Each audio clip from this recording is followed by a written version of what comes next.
Hey Spider Nation, welcome back to another episode of Spider-Man's Tangled Web Show, and on this very special occasion, I am joined by two people this time.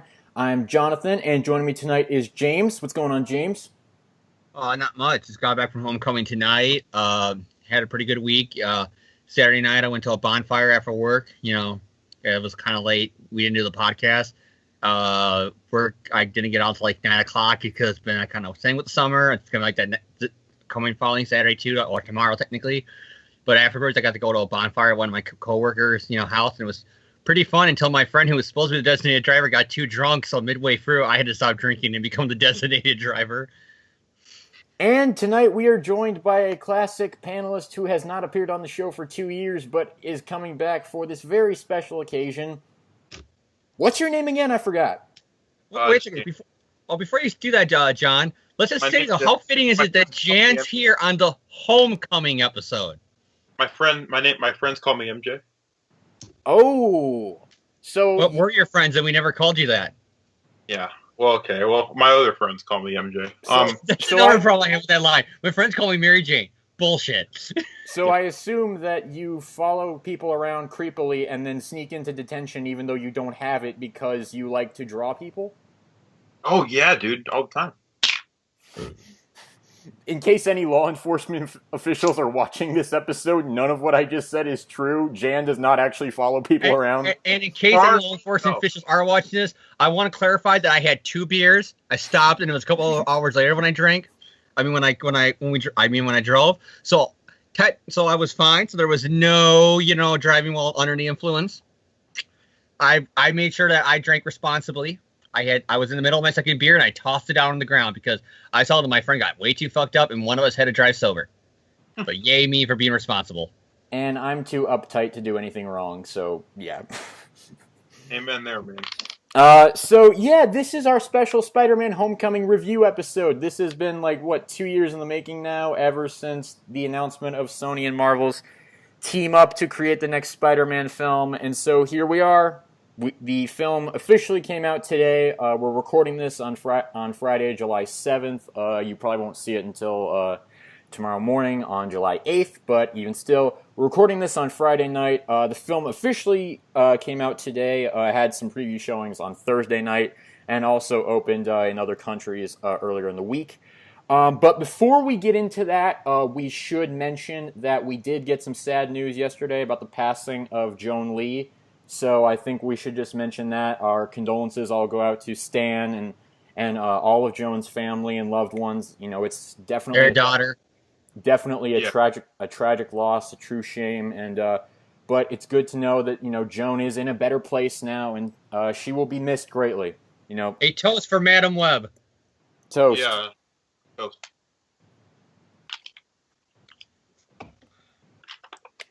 So all of our condolences to all of Joan's family and loved ones. But moving on from that, moving off of the somber topic, we are here to talk about Spider-Man Homecoming. This is a movie that fans have been awaiting for a long time. Fans have been saying pretty much ever since the beginning they want to see Spider-Man in the Marvel Cinematic Universe interacting with all the other heroes. We got that. We got a taste of that last year in Civil War, and now here we are, the first solo outing of Spider-Man in the Marvel Cinematic Universe. We're going to try to break this review down into a few distinct sections just to try to keep it structured so that we're not just spitballing everything. So we're going to start off, basically, we're just going to start off with general thoughts. We're not going to go too in-depth to start to kick things off with. We'll get more in detail as we progress through the review. We're not going to go scene by scene by scene, because that'll just take forever, and it's 10 o'clock at night where I am, and I don't have the patience for that anymore, quite frankly. So we're just going to break it down into specific categories and try to keep this as streamlined as we can. So, James, let's start with you. Let's do 2-3 minute explanation. Just what did you think of the movie generally? General thoughts, first impressions. I gotta admit, I got eat my own hat. It was better than I thought it was gonna be. It wasn't an Iron Man movie. Still, I think a little bit too much Iron Man. I think what we got with Pepper is what we should have got with Tony. Like the scene with the car, and then the scene with him at the press conference. We could have done that. You couldn't. The whole idea that we saw the suit like 2 times. That kind of like is like, again, it's kind of like he's in the movie, and it's like I want to see a Spider-Man movie. It's his first solo outing in this universe. I would like to see it. You can mention Tony and the other heroes and stuff like that, but not have like where it was like he showed up a few times, Tony, but it was at least not as bad as I thought it was going to be. Like I thought he was going to be in the final fight. No, he wasn't. Thank God. It was strictly Spider-Man versus the Vulture, almost in every major fight in this movie. So that it was a lot better than that. I liked the tone of the movie. I felt like it got a little bit too silly at times, when he's like running around, the neighborhood, and he's like flip-flopping and little girl tense and all this stuff. Like it gets a little bit like, okay, Spider-Man's a funny, quippy hero, but this is like over the top, almost like parodying a superhero. It got at some points, I felt like. But then again, it is a teenage Peter Parker. He is growing into it. He's not the hero that we all know, who's the 28-year-old now currently in the comics, So he's got a lot of room to grow in these movies, so I can forgive some of those more kind of like, he's a rookie, har, har, har. So yeah, the rest of it I thought was really good. I felt like when you get to those high school scenes, it felt very much like, you're like I told these guys, it's like if you put the Ditko, Stan Lee stuff and the Ultimate stuff and you mash it together, you would kind of get this. Not really, because Flash in no way would have been like this, but he's still the dick who bullies Peter. It's more we get a sense he's jealous that Peter's smarter than him, which it's a different twist on it, which I like. He wasn't just this traditional jock quarterback Revenge of the Nerds thing. It was just he's the Mandark to Peter's Dexter. If anybody watched Dexter's Lab, and I like that. Liz is pretty much like in the comics. We'll get more to that in the characters. Betty, we didn't really see her that much, but we see that she's into the whole kind of news, kind of reporting thing, which is going to tie into the comics. You really felt like these characters were really characters that you grew up with in the 616. Not so much Ned. If he was named Gonky, it'd be fine. But everyone else, and obviously when we get to Michelle, felt like you are seeing finally, Liz Allen on the big screen. You're seeing Flash in a different take, but he's still in his heart Flash Thompson. I mean, his name tag in the decathlon still says Eugene on it. You got that. You got Peter acting like I said, it's what we always wanted. A Peter who he portrayed both Peter Parker and Spider-Man like they should have been, and that was good. Everything about this. They even got Aunt May's doning or protection, and they had it in a way that it made sense in this movie. I like that. The villains. The greatest Marvel rogues gallery is Spider-Man, and it took Spider-Man to finally give us villains that people gave a shit about in the MCU other than Loki. So that's why Spider-Man was in the MCU, because now we got, 3 villains that were better than... I can't even think of other villains from the MCU so far. So yeah, everything like that was great. I liked it. I like how it got the Peter Parker thing about he's at the party and all he has to do is swing down in that window, and all of a sudden him and Ned are made men for the rest of their whole life there in the high school for being Spider-Man's friend. And instead he sees the explosion and he has to leave the party, and they're all texting him like, "Where did you go? Why did you leave?" And then it's homecoming dance. How he's like, "I gotta go. I'm sorry, your dad's a douche," pretty much. That is Spider-Man. That is him. Like, he has the one with the poplar girl, and he has to leave to go off to be Spider-Man. They got everything right. Even Liz leaving is almost like when she left in the comics. They got everything right when it came to that stuff. When they hit it out of the park, they got it 100% like you're reading an issue from the comics. So, thumbs up. Okay, Jan. Same thing. 2 or 3 minutes. What did you think? General impressions of this film? I love this movie. I think it's probably it might be my new favorite superhero movie. That's probably hyperbolic to say right now. I think there are others that are definitely better. I don't think it's as good as Winter Soldier. It's probably not as good as, maybe not quite as good as Civil War, and obviously like The Dark Knight and stuff. I think it's better than all the previous Spider-Man movies. I don't think there's any glaring flaws with this movie. Like even Spider-Man 2, I tend to really hate the stuff with Mary Jane. I think it's really poorly written, and I just don't care much for Tobey Maguire. I think his take on Peter Parker is kind of whiny and non-proactive. So I really like, I love Tom Holland. I think he made this movie for me. He is Spider-Man. He is, in my opinion, to this character what Christopher Reeve is to Superman, what Robert Downey Jr. is to Iron Man, what Charlie Cox is to Daredevil. Like, he's a I don't know. I just he's perfect. I love the Vulture. I thought he was really interesting. Like James said, probably the best MCU villain, I think, quite by pretty wide margin. Maybe Loki is up there too, but he was great. I think he's, for me, I almost liked him as much as Doc Ock from Spider-Man 2. Maybe not quite, but he's really interesting. And they changed him completely from the comic book version in a lot of ways, and I think it worked. The supporting cast, again, I loved. A lot of people were complaining about how they changed Ned Leeds, and for me personally, when I look at changing something from the source material, I think, okay, it's only bad if you change something drastically from the source material, as long as it's um, really good in its own right, and B, fits the context that it's in better than what the original thing would have. I think you're fine.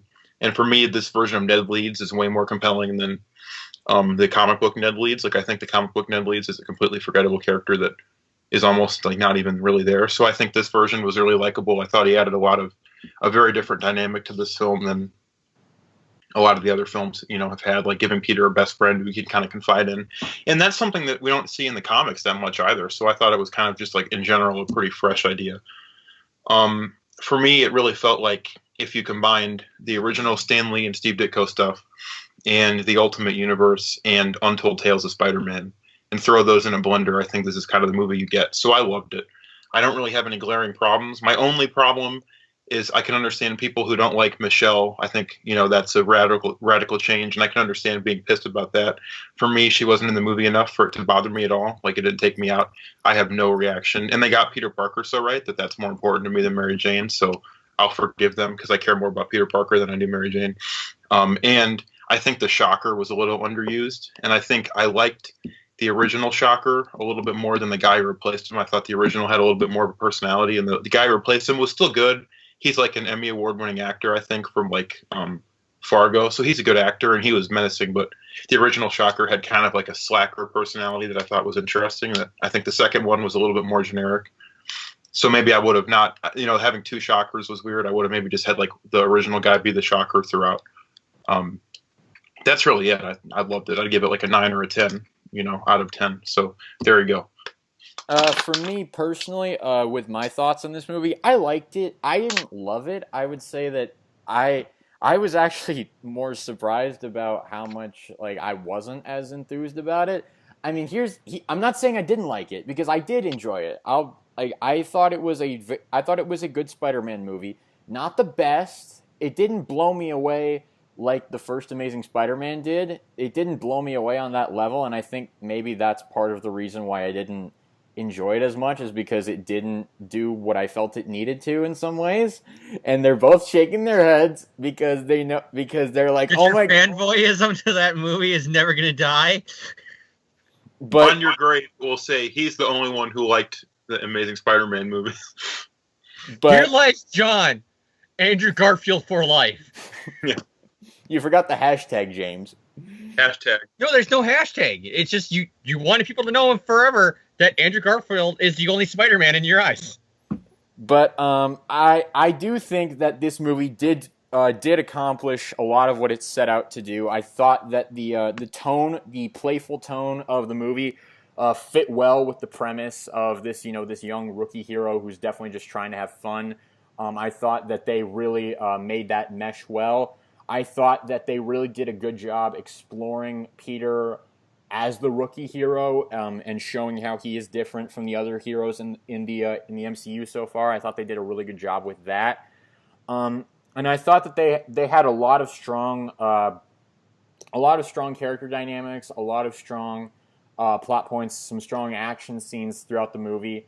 And we'll get more into this as we go into further detail. But I mean, there were some things that I really didn't like, but there were also some things that I really did like. So it's kind of it kind of evens out for me. I think what we can do right now is just kind of break it down by characters a little bit. Just go through a lot of the major players. We're not going to go through every single one. Just through a lot of the major players that contributed to the plot. And obviously, I think we can start off with Tom Holland as Peter Parker and Spider-Man because we've talked about him before, but this is, Civil War was pretty much just like the appetizer, but this is the main course. This movie is you get to see his entire range of playing this character. You see him when he's depressed. You see him when he's, on top of the world. You see him in various different types of situations up against an actual supervillain and not just up against, Captain America, who's clearly going easy on him. You're seeing this character actually put to the test, and you're seeing him actually having to be Spider-Man in Spider-Man's world. So this, to me, is really like the first true test of Tom Holland's ability to play the character. And I will say, like, sort of doing a reverse of how we did it last time, is I will say that Tom, I think, did a pretty good job in this movie. He really sold, in my opinion, the young, relatable aspect of the character. I felt like the way he played Peter as sort of, he's excited, but also at the same time terrified of what he's becoming and what he's endeavoring to do with being Spider-Man. He's excited about it, but he's also when he gets in these situations, he's sort of he can get a little anxious when things don't go exactly as he planned them. And so I thought that I thought Tom really nailed that part of the role, but also he sort of also gives out a genuine teenager vibe, I think, in that he tends to be a little bit more. He has a lot of understandable reactions to the situations that he's put in. And I think that's something that's shared also with some other characters in the film that we'll discuss later. But I think that Tom really nailed that sort of youthful quality to the character. I don't know what you guys thought of that. Jan, what did you think of...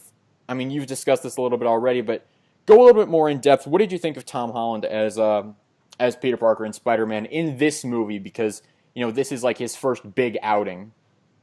I think he's probably 90% of why I loved it so much. Like, I think the movie itself was really good, but I think his performance, like, I felt, this is probably going to sound hyperbolic, and I don't want to sound hyperbolic. Maybe I'll, like it less on repeated viewings. I've already seen it twice, though, so I feel like if I was going to immediately start hating it, that probably would have happened already. But I feel like with Garfield and Maguire, I watched them, and I'm thinking to myself, okay, that's a guy playing Spider-Man. And they both did good jobs in different ways. I think Maguire was a pretty good Peter Parker. He's likable. He's kind of dorky. He's a little pathetic. He's good. His Spider-Man is pretty much just Peter Parker in a costume. There's no jokes. There's no. He's not particularly great as Spider-Man, but I think those movies focus more on Peter Parker than Spider-Man. Like, Spider-Man probably only has like 3 or 4 scenes in Spider-Man 2. And I think Garfield is almost the opposite. I feel like he's a great Spider-Man. Like, I showed one of my friend, I got my friend into the Ultimate Spider-Man comics recently, and I made him watch the first scene of Amazing 2, and he was watching it going like, yeah, this guy's a great Spider-Man, like the jokes and stuff, but out of the costume, he never like stops being Spider-Man. He acts like a wisecrack. Movie teenager, he becomes like, if I can just interrupt you for a second, he becomes like when we joke about Superman, the whole go, I don't want to be here. A little bit. I think Maguire is more that way for me personally, but I can kind of see it. I think Garfield is Spider-Man all the time, and Maguire was Peter Parker all the time. I think Tom Holland is he's my favorite Peter Parker, and I think I might slightly like Andrew Garfield a little bit more in the costume. Not that much. Like, I think maybe he was given, I don't know. He had 2 movies. Holland's had like 1.5. So I think overall Holland is easily my favorite. I think his Spider-Man is really likable, really heroic, really funny. I love that they really, he goes out of his way to save people. He doesn't try to kill any bad guys. He might be the first Marvel movie hero who did not use lethal force. I think pretty much like, Captain America and Iron Man kill people. And that's, they're soldiers and legally, commissioned by the government to do that. So it's a little bit less ambiguous, and they kill in the comics too, so it works. But like, I don't know, everything about Tom Holland I loved. I think there were some moments where, like, his acting, like the scene that they take from the Master Planner story where he lifts all the rubble off him. I thought his acting during that scene was amazing. Like, he was so going from a terrified kid to like, psyching himself into like, okay, I'm Spider-Man, I can do this, I thought that was great. I thought any actor who can come in with only a few movies under his belt and hold a scene with Robert Downey Jr. and Michael Keaton and not get lost and become wallpaper is an incredible actor. So I loved him. I thought he was perfect. And James, what did you think of this first major outing for Tom Holland as Peter Parker and Spider-Man? I said this before, and this is what we were all hoping for the third Spider-Man reboot. You know, Toby, great Peter Parker. If I saw, like, especially like when you get to the 70s and 80s college years, Toby is what I would want to cast as that Peter Parker. He gets that the nerdy, awkward teenager, you know, and that's like that stereotypical like Revenge of the Nerds, glasses and pocket protector. He got that down. His Spider-Man is really forgettable. Like like I said, there was like I can name off the top of my head like maybe the one or two quips he had in that whole trilogy. You know, here's the change when he throws the money bag at Doc Ock, and then the quiet kid, mom and dad are talking. That's the one I thought of too. Yep. Yeah, and then the quiet kid, mom and dad are talking when Goblin blows up the bugle. Those are like I think the only two. There probably is more, but those are the only two that are memorable. You know what I mean? And Holland, like, you know, I immediately think of ASM2, the whole, hey, call me the Amazing Spider-Man, call me your friendly neighbor's man, but never call me late to dinner. You know, like, he had the quipping now. But then when you get to Peter, it's very much, I wish my parents were here. Yeah. Gwen and me are broken up, but I'm totally cool with it, even though I'm stalking her. Hey, look at my hair as I skateboard. Ain't I cool and emo, even though it's 2012 and the My Chemical Romance phase ended already? Yeah, I'm modern, I'm hip, I'm brooding, I'm bad boy. You know what I mean? It was kind of like, not what I imagined Peter Parker being at all. And this version, though, was very much. You watch him, like, in that scene where he's, like, in the, you know, the alley, and he's trying to put on the costume while webbing his boat bag, and he loses it. He goes to the party, and he has to leave. He goes to homecoming, he has to leave. He goes to the triathlon, and he has a chance to jump in the pool in the bathing suit with the hot girl he likes, and again, he has to leave to be Spider-Man. Not to interrupt you, but the scene where he was changing into his costume for the first time, and instead of showing like the iconic image of him starting to put it on and then cutting to him already suited up, the fact that they lingered on that shot and showed like the clumsy, awkward process of putting it on, that's when I was like, okay, I'm gonna love this movie. Like, that's when the movie like grabbed me.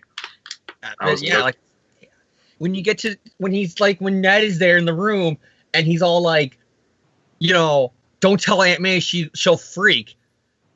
You literally can hear those panels in the 60s and the 70s and the 80s, and Ultimate Spider-Man May found out. Even so this day, you know, it's like, I don't want her to have a heart attack when she finds out the secret.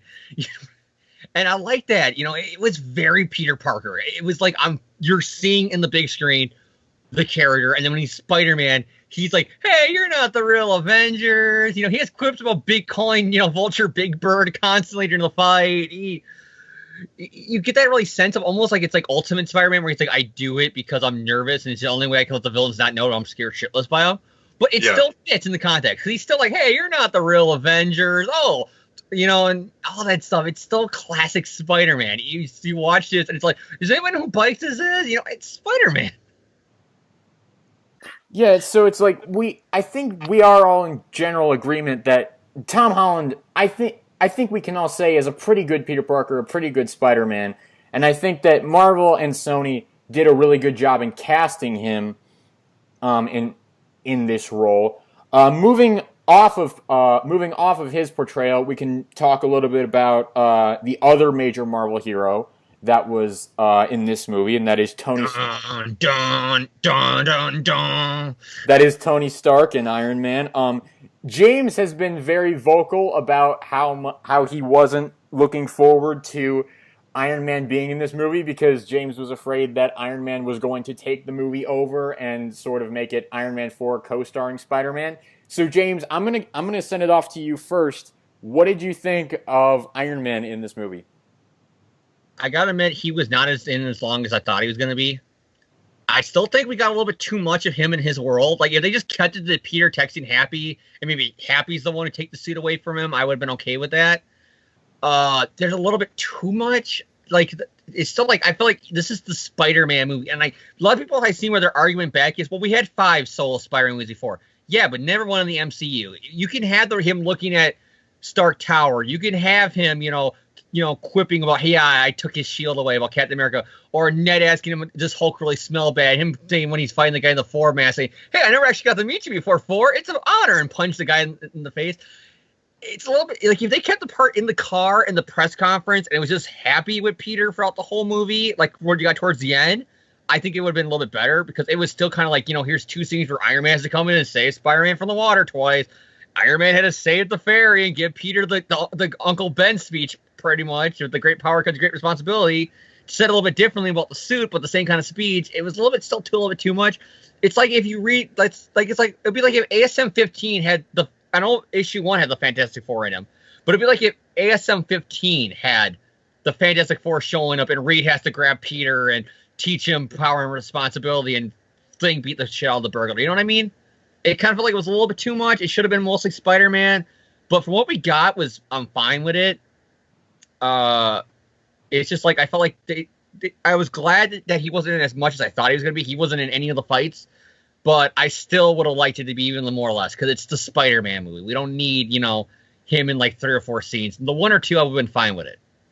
I will say that, I was sort of biased because I'd heard all of James's pre-movie rants about Iron Man in the movie, so I was kind of expecting Iron Man to take a bigger role. And I will say that he was not in it as much as I thought he was going to be either. And I was honestly okay with how much he was in it. I didn't think it was too much. I thought it was pretty much just the right amount. I didn't mind. High five, bro. We agree on that. There you go. I didn't mind him saving Peter from the lake. I didn't mind him saving the fairy or stuff like that because Spider-Man is the rookie hero and it's trying to be like a coming of age story. So I didn't mind it in that sense. I was glad that he had no part in taking down the Vulture. I was glad that he never even shared a scene with the Vulture. At least not that I remember. I've only seen it once. But he does not. No, he's not. He hardly even mentions him. He just goes, "Lead the flying guy with the Chitauri tech to us." That's it. He doesn't even mention him by name. He doesn't even say the Vulture. Yeah, so it's like he never has a scene with him. So it's like I'm fine. I'm pretty much fine with it. How much Robert Downey Jr. was in this movie. I thought it was just enough to establish, like, oh yeah, Spider-Man has a relationship with another MCU hero, but it's not so overdone that it's like, oh, it's not Spider-Man Homecoming, it's Spider-Man Iron Man team up. So like I thought they balanced that I thought they treaded that line pretty well. Jan, what did you think of Robert Downey Jr. as Iron Man in this movie? Well, Robert Downey Jr. is one of my all-time favorite actors, and I think Iron Man. I think Tom Holland might, if we go forward with sequels, Tom Holland Spider-Man could replace him. But for now, Robert Downey Jr.'s Iron Man is my favorite live-action superhero. So I like him. I didn't think he was in it too much. To refute James's point, I understand what you're saying, but the difference is this Spider-Man has been established for 6 months before Iron Man teamed up with him. So it's actually, I think, exactly the same as the Fantastic Four showing up in Amazing One because he's already saw that. But that was like saying like Stan saying, "Oh, you already saw that," even though we never did. This is our introduction to him in this world. But we know what happened. Like we know that the origin played out pretty much the exact same way that it did in the comic, and that Peter's been, because that's another thing I want to bring up later. But I felt like they should have done a little bit more of the origin, like not make it the whole movie. I would say, do not go back and make the whole movie about the spider bite and Uncle Ben. But they had like 1 or 2 throwaway lines, and it's still kind of like there was kids in the audience I was watching with who I don't think ever saw the Mark Webb movie or Yeah. I mean, I think it's one of those things where it was clear that for me, it was clear enough that the same stuff happened. It was clear. He mentions a few times like Aunt May is kind of going through a tough time. So it was clear Uncle Ben died pretty recently. It was clear that he obviously feels very compelled to go and try to help people. I don't know. I thought, that was fine, but I can understand your point. I'm not telling you you're wrong. I'm just saying I kind of disagree. To go back to topic, I think Iron Man was in it just the right amount. I love that I thought the stuff with him and Pepper and Happy at the end, I can see your point about how that maybe should have been in Civil War. But for me, I feel like this movie is them saying, okay, going forward, Spider-Man is going to be the main protagonist, if you will, of the Marvel Cinematic Universe. It's kind of been Iron Man leading up to this point. And they've said, like the producers have said, that the idea is that Robert Downey Jr. is probably going to retire after Avengers 3, and then we'll pass the torch over to Tom Holland. And I think that almost felt like a passing of the torch. Like, okay, we're going to kind of give the Iron Man. I'll agree. I hope the way they're doing it going forward, and this is me interrupting you again, I'm sorry, but the way it is, it's kind of like they got it out of the way here. It's like, there he is with Iron Man. We got it out of the way here in the first movie.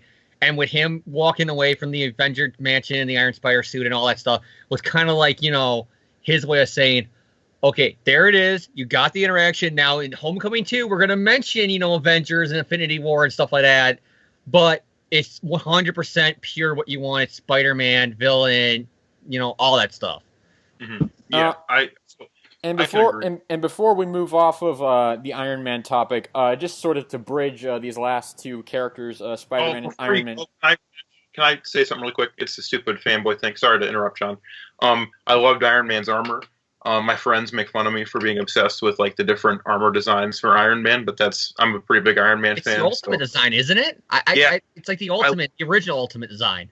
Like he shows up in the ultimate armor, and I really I geeked out in the theater. I thought it looked great, and I hope he wears something kind of like that in Infinity War. So there you go. Sorry for interrupting.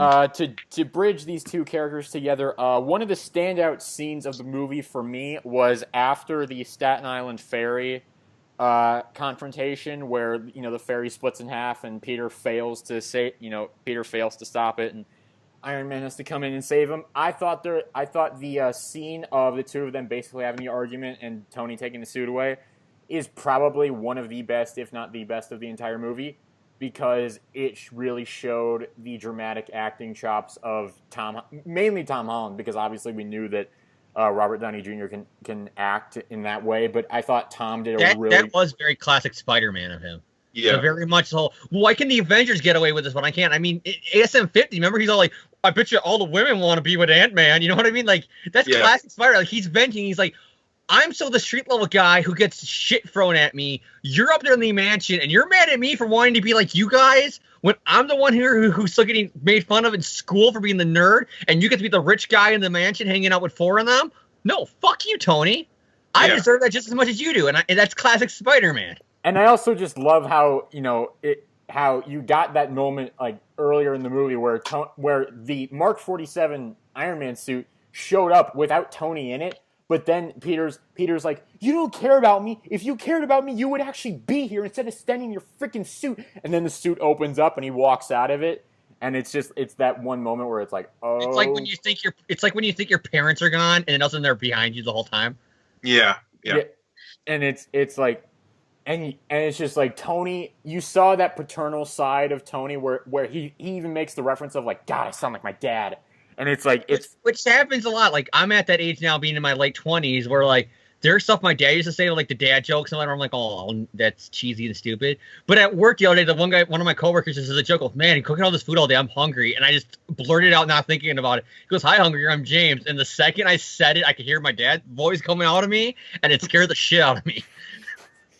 Yeah, but it's like you saw that, and you saw Peter just being like Peter's absolutely devastated that he'd allowed this he felt responsible for this entire ferry incident. So you got that whole guilt aspect of Peter Parker. It's all my fault. It's all my fault, and it kind of was. It kind of was. It wasn't, because Vulture still went all Titanic, splitting the boat in two. It's not like Peter is the one who grabbed the weapon and did it.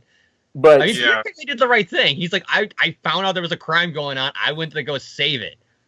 I'm kind of like on his side there. It's like, well, what do you expect of the Tony? He's fucking another hero like you guys. Yeah. He knows something's going down. He's going to try to stop it. Yeah, but I really thought that Tom Holland and Robert Downey Jr. just shined in that scene, just from an acting standpoint. And it's just such a good turning point for the movie, where it's like, Peter has screwed up so much. It's like there's nowhere to go but up from that point for him, and it leads into what I think is a really strong third act for the film, and I thought that was where the film really started to get good. The Master Planner homage. And it may be embarrassing. I actually cried a little bit during the Master Planner homage. I've been wanting to see that in a movie. I like that moment too, but because the main reason I liked it is because the orchestra started to play the dun dun dun dun dun dun. It's like when you see, it's like it didn't make me tear up, but it had that feeling like build up, like I'm about to lose. Like if they would have full on when he lifted that thing up, went full into the theme again, I probably would have broke down in tears, because that's Spider-Man. You're seeing that iconic moment. I know me and John have said on the podcast that enough of them in the comics bringing up, but to finally see that on the big screen. And the way he's doing it too, where he's all like, I'm Spider-Man. You can't help but say, yeah, you're Spider-Man. Do it. Go get the Vulture and beat the fuck out of that guy. Yeah, I was with you there. And that's a good segue into talking about... And I love the homage to half mask. If I can continue that song. I love how they homage the whole Spider-Sense half mask thing. Oh, I love looking in the water, and the one half's his shitty costumes mask, and the other half is him. I love That's that. where I kind of wish they would have maybe mentioned Uncle Ben a little bit more. Like, he looks at the mask, and maybe at first you hear the Tony line, and then you hear another voice going, Peter, power of responsibility, and then that also kicks him into it. Like, holy shit, Tony's like a surrogate Uncle Ben to me. Like, you could have bridged that a little bit better, I felt like, if you could have had the Uncle Ben mentioned there. Like, as a fan, that would have made it perfect for me, because then you would have all of a sudden hear a different voice going, remember, Peter, with great power comes great responsibility. And then that's when he does it. Then you would have, and me as a fanboy, it's like, yes, we got Uncle Ben in this movie too. Spiritually, we literally spiritually got Uncle Ben in this movie.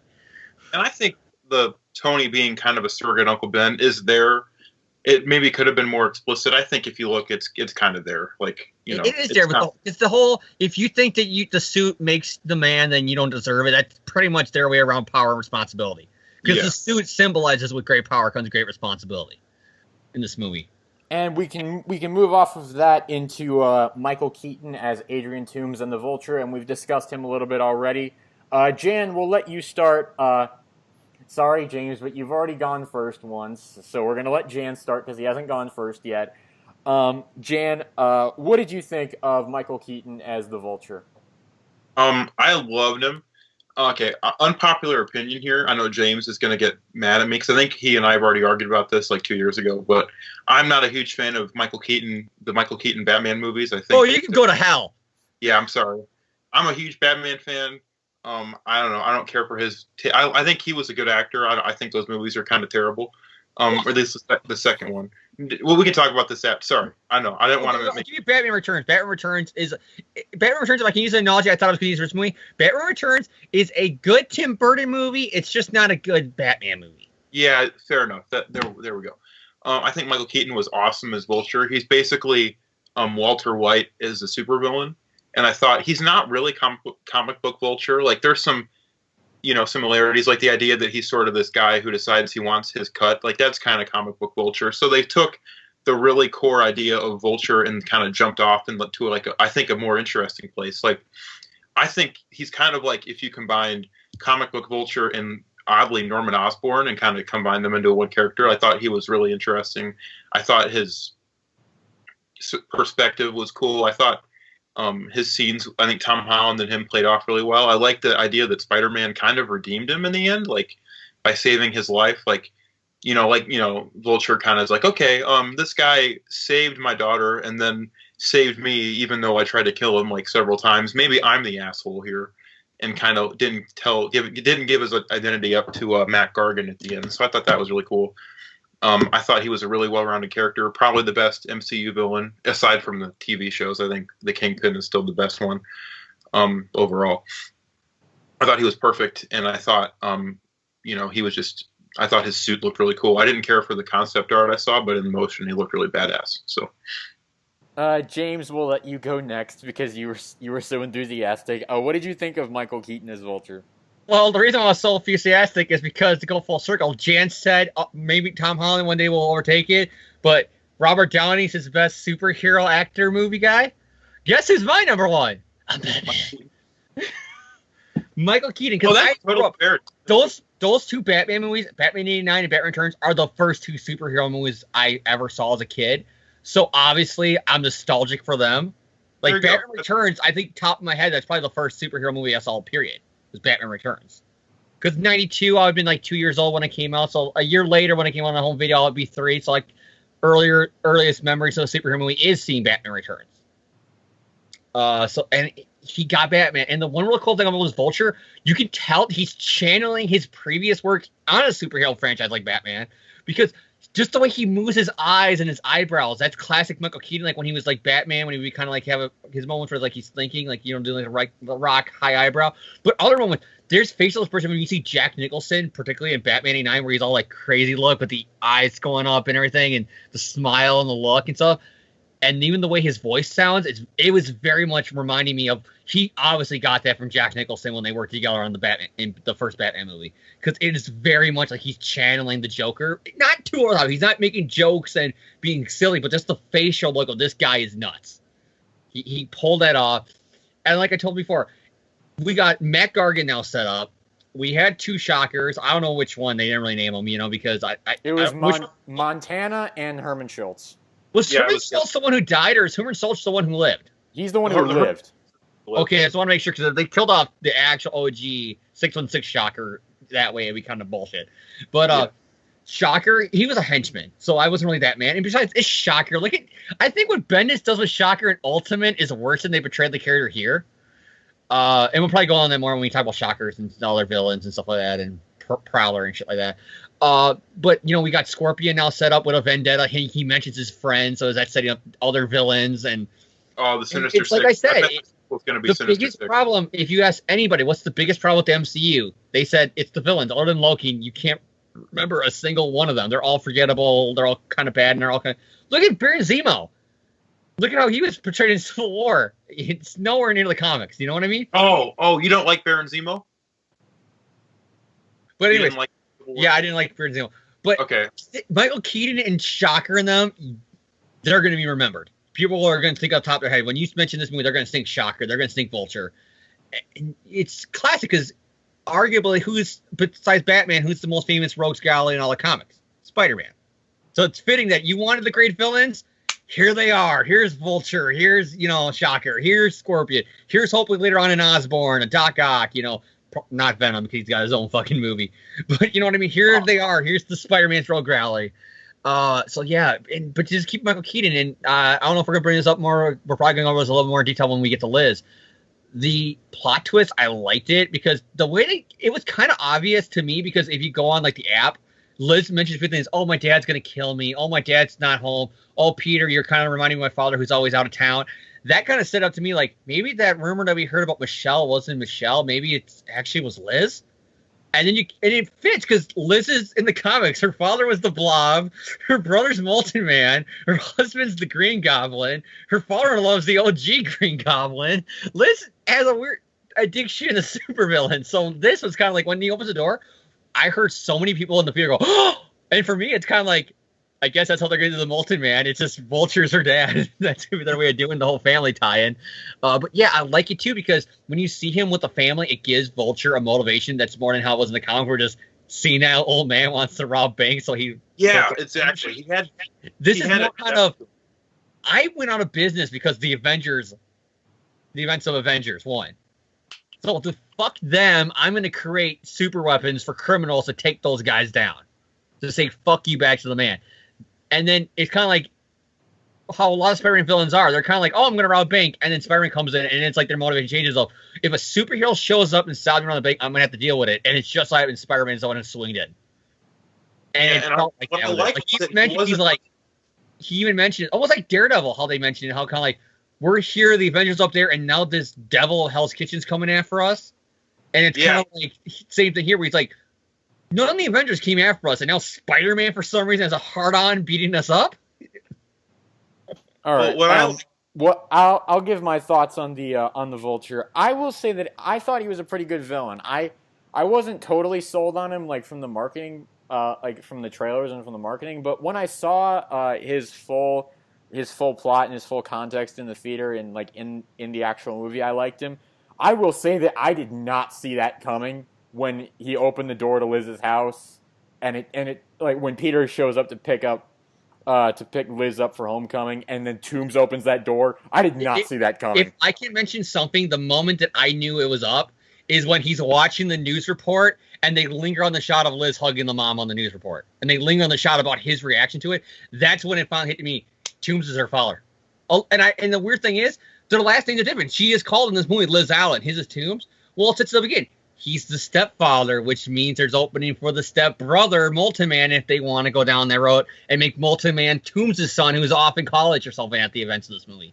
Yeah, it's like I did not see that coming at all. But I thought Toombs, he had like an actual real world motivation. Motivation. It's like he wants to provide for his family, and so I thought that was a really solid. I thought he was a really solid villain. I don't think he's on like Loki or Kingpin levels of villains in the MCU, but he's pretty good.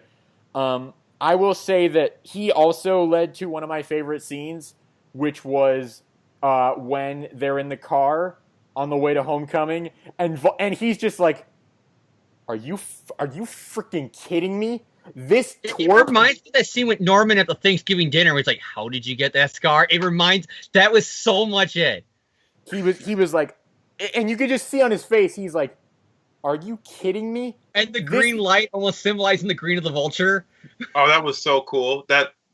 I loved when funny story, when he pulled out the gun, my best friend turned to me and said, I'm probably going to be that kind of dad. That's the thing that made it so relatable is my ex-girlfriend when I was in high school, Cassidy, who was when I was around that age of Peter Parker. I mean, I brought her up before when we did the Spider-Man 3, commentary because I went to go see that movie with her. Her dad, ironically enough, her stepdad is a big Chicago sports fan, and I'm the Wisconsin guy with the Brett Favre bobblehead right here. So she's, so when I first met him, he goes, so you're from Wisconsin, but you're on the border. I'm like, yeah, my family are Bear fans. What about you? I'm a Packer fan. And in the way he looked at me and like just grilled me about how dare you be a Packer fan and in my house was kind of like, it's almost kind of like that. Like I can relate to Peter is when you realize, oh God, my girlfriend's dad's probably going to murder me tonight. You know what I mean? Yeah. But it's like, you had that tension of them in the car, especially when he's like, honey, why don't you go Peter won't even, when they're taking the photo off, Peter just won't stop staring at him. Yeah, and it's like, and you get that moment in the car, and it's like, honey, why don't you go ahead and I'm going to give Peter the old dad talk. And then he pulls out the gun. He's like, all right, listen to me, you little shit. You try to fuck my business, but don't fuck my daughter. Yeah. But it's like, I really liked that whole scene where it's just, he figures out Peter's secret identity, and he's just like, are you kidding me? And it's just like, it's really good. And especially just like the way he interacts with Peter even after that, where he doesn't even refer to him as Spider-Man. He's like, hey, Pete, what's going on? And it's like, he almost tries to, like, he almost seems like he's trying to take pity on Peter a little bit. He's like, look, because he's a kid. He thinks, okay, I know he's a teenager now. All I gotta do is smack him around, and he'll go crying home to his mommy. And he's like, he almost kind of seemed like he didn't completely want to hurt Peter because of like how he knew who he was and everything. And that's why he was explaining to him like, look, Peter, I'm doing this because I have to. Because, guys like you and me, the world just screws us over. Why don't you come work with me? You know what? We can have a shot at the good life together. It doesn't have to be this way. And Peter's like, yeah, screw that. And so he brings the building down on him. I forgot to mention one thing, and you reminded me of that. During the end credits scene, I don't think he's redeemed. I never took that. I don't think that scene is him redeemed. His whole way he delivers if I know who he is, he's dead. Meaning, Vulture's still going to come after him. I'm not able to provide for my family. My family probably hates me now for this. And it's all his fault. This pest that dated my daughter at the homecoming dance, this little twerp is the reason why I'm in bars and I can't provide for my family and I'm a disgrace now to them. Fuck that kid. The second I get out of here, he's dead. And that's what I took it at. And Toombs is probably thinking, like, he didn't even care about my daughter. He used her to get to me. That's probably what he's thinking. That's what I'm thinking. It's classic Spider-Man. Fuck him. Look, I'll bring up John Watts, the director, talked about that scene in an interview, and he said that the idea was that was supposed to be Toombs' way of saying thank you to Peter for saving him. So I think it might be more of a kind of, I'll let him go because he saved my daughter and all this stuff. But when he says, if I knew who he is, he'd be dead, as a wink, wink, I'm coming after you. Thank you for what you did for me now, but I didn't forget that it's your fault that I'm here now. Yeah. You're dead, kid, if I'm out of here. Maybe he becomes this universe's Norman Osborn going forward for Spider-Man. I don't think they are. I think they set up Norman Osborn here in this movie, and I'll mention it later on when we get to like where we think the sequels will go. Okay, and cool. So moving on from that, we can talk about Liz Allen and her character in this movie. I will say, just to start off here, Liz, in terms of love interests for these movies, is definitely not as good as Emma Stone's Gwen Stacy, but is better than... I don't think she was meant to be, though. It's just like Liz in the comics. At first, she doesn't want nothing to do with Peter, and then once he starts to get a little more socially acceptable, now things to be Spider-Man, it's like, yeah, I'll go on a date on him, he's my crush, and then a family member becomes a supervillain, she runs away crying. It's Liz from the comics to a T, almost. It's like, she wasn't as good as Emma Stone's Gwen Stacy, but she was better than Kirsten Dunst's MJ. Oh, yeah. I mean, like, I think that's what we can say is, like, not... So far, Kirsten Dunst is the best portrayal of Mary Jane on the big screen, but we'll get to that later on. Yeah, we'll talk about that. But I'm going to disagree with you there, but okay. But Liz. What's her name? Woodley in her deleted scenes that I don't think we ever saw are probably a better Mary Jane than what we got in Homecoming so far. But Liz Allen, I think, is she's not great, but she's she's okay. I mean, she provided a solid love interest, and I'll be honest, like I did really like the scene of her, like after Peter gets the suit taken away and everything, and she's he asks her to Homecoming, like he finally asks her, and I think that's also like a really good acting scene. For Tom, because you can see that nervousness and that youthful quality. The dirty kid asking the popular cheerleader out on his date. Yeah, and it's like he's like, I like you, and it's like he can't even look at her. He can barely talk. It's like it's that dorky kid who can barely talk to the girl, and she looks at him. She's like, I know, you can't keep a secret to save your life. Did you honestly think I'm that we go to a school for smart kids. Do you think I'm dumb? Now, can I mention that right there as a segue for a second? Does anybody find it weird that for the second reboot in a row, they make Midtown High the science school with all the smart kids? Because they did that too in ASM 1, where it was called Midtown Science Academy or something like that. It wasn't called Midtown High. I think that's a lot. Weird again, they outright said it's a super smart school. Why can't it just be Peter Parker being the nerd in the normal high school? I don't know. I don't think it. I think that's the interesting place to take it. Like they kind of did that in the Spectacular cartoon too. Like it was a magnet school there. So I don't know. I think it's a logical place to take it. I don't have a problem with it. But on Liz, I think in this movie, Liz is what the Raimi version of MJ was trying to be, and that it's sort of like the writers of this movie were like, okay, we're gonna do that idea, but like actually do it well. She's more likable. She's sweet. And Peter kind of keeps letting her down, sort of like Peter kept letting MJ down in those movies. But the difference is here, he kept letting her down. Like it didn't feel contrived or like overly dramatic for me. Like it wasn't like poorly written, like Smallville, romance drama. It was like, oh, fuck you, John. I mean, Jan. Sorry, I'm told you said John being the one shooting at Smallville. I'm saying that as a guy who grew up on Smallville. Like I'm not. I'll give you that for the Lana Lang shit, where I thought they were trying to channel the Peter Parker killer. But the Lois Lane stuff is actually great. I think that's the best portrayal of the Lois and Clark relationship I ever saw. No, I completely agree with you on Lois. I'm talking about Lana entirely. Like MJ from the Raimi movies is Lana Lang, like from Smallville. Like it's the same thing. And here it was sort of like, okay, he keeps letting Liz down, but it made Liz look sympathetic. And we understand that Peter was doing it because he just kept getting like horrible luck, so it didn't feel as contrived and poorly written. Horrible Parker luck, will you say? Yeah. The Parker luck was intact in this film. But so I thought I liked Liz. She's not as good as Emma Stone, but I think she's miles ahead of Kirsten Dunst. James, what did you think of Liz in this movie? The one character besides Peter, I think, that they got 100% to the T from the comics was Liz. Like, her character beats are literally the Ditko era. She's the popular girl who Peter has to crush on. Now that he's Spider-Man, he's getting a little more confident. He's able to show her his good side. She starts to crush on him, and because of Spider-Man, he can't really ask her out or it fucks up his chances with her. And then he finally gets with her. But then because one of her family members is a supervillain nutcase, she literally leaves crying, and she's kind of like a jerk to Peter. So it sets up the Liz that we got now in the comics post, the Ditko era, where she can kind of be a bitch at times to people. So it kind of sets that up too with the whole, oh, what are you sorry about missing the date? Well, my father's in prison now when she leaves. It sets up the Liz from the comics. They got her right to a T. They got everything. If you ask me how would I like to see Liz Allen portrayed, this is it, because this is what you read in the Ditko era. This is the Liz Allen in the comics. And she has a crush on Spider-Man. That's from the Ditko era. Like I remember. That's what I mean, though. Like literally, if you, it's almost like they just took the Ditko stuff, and it's like she's not the blonde, ditzy, stereotypical high school popular cheerleader here. She has elements where she's clearly the popular girl in school, like the most popular girl in the school. But it's not like. But they said, okay, how do we adapt that into a modern day setting and have it fit where she'll fall in love with Peter? And they found the way to do it. Mm-hmm. I agree completely. She was 100% like the comics. I love that. It was like. It's great, and it's the way I wanted them to portray the love interest.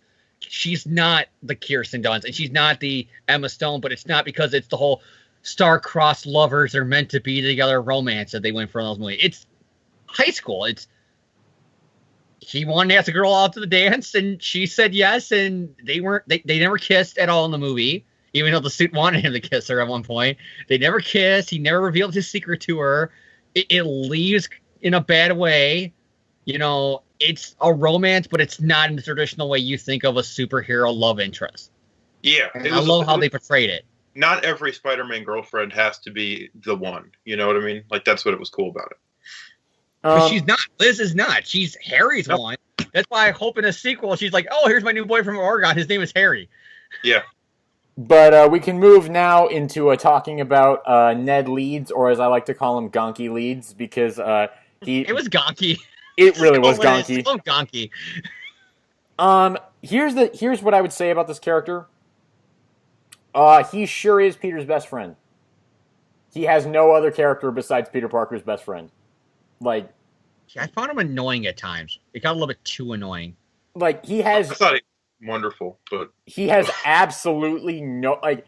he was enjoyable. He had a good dynamic with Peter. I mean, Tom and Jacob had some good chemistry, and it's like, you know, they were a fun pairing together, but he has no character. He is literally the most empty character probably in the whole movie. Oh, you're full of crap. I disagree. I'll agree. Betty was literally just like, we name drop a character from the comics. His character was that he was a huge like geek. Like that was. I mean, he had personality. I thought he like was a and geek. It's not really his movie. It's not like the amazing Ned Gonky Man. You know what I mean? I know, but it's like, okay, Peter's best friend in past movies. Okay, Harry Osborn had an actual that's character. where you got. They went to the comics with that one. It's like, it's Harry. What Harry Osborn has character development. Ned had no character other than being the guy who stole Betty from him, and it was kind of creepy too because he was like in his 20s and she was still technically Peter's age. But it's like, okay, let's look at other superhero movies here. You have you can look at like Captain America: The Winter Soldier. All right, Black Widow. You know, Steve's partner throughout the movie has an actual character. Sam Wilson. You can say that he has an actual character. Yeah, but Sam Wilson's the sidekick. This ain't the sidekick. This is the best friend who is like Peter's one friend in the movie. It's like, I thought he had a lot of character. I don't know what you're talking about. Like, I'm going to be honest. I found him annoying, but I felt like he was in it for as much. I wish they would have built up the secret with him and Ned a little bit more. Because it was kind of like the second scene Ned's in, the secret's out. I would have headed more towards the mid of the movie. Ned finds out. I'd agree with you.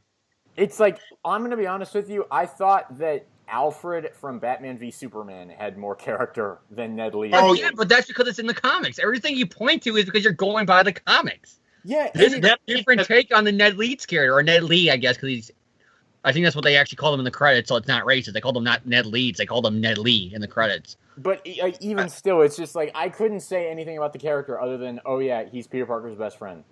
I was just like, that was his role in the movie, Peter Parker's best friend. They didn't try to make him more. He was a giant geek and a Star Wars fan, and like so like he was very Peter Parker, and it also says too where Peter has that whole Empire Strikes Back reference in the first movie. You now get context because probably Gonky Ned showed him it.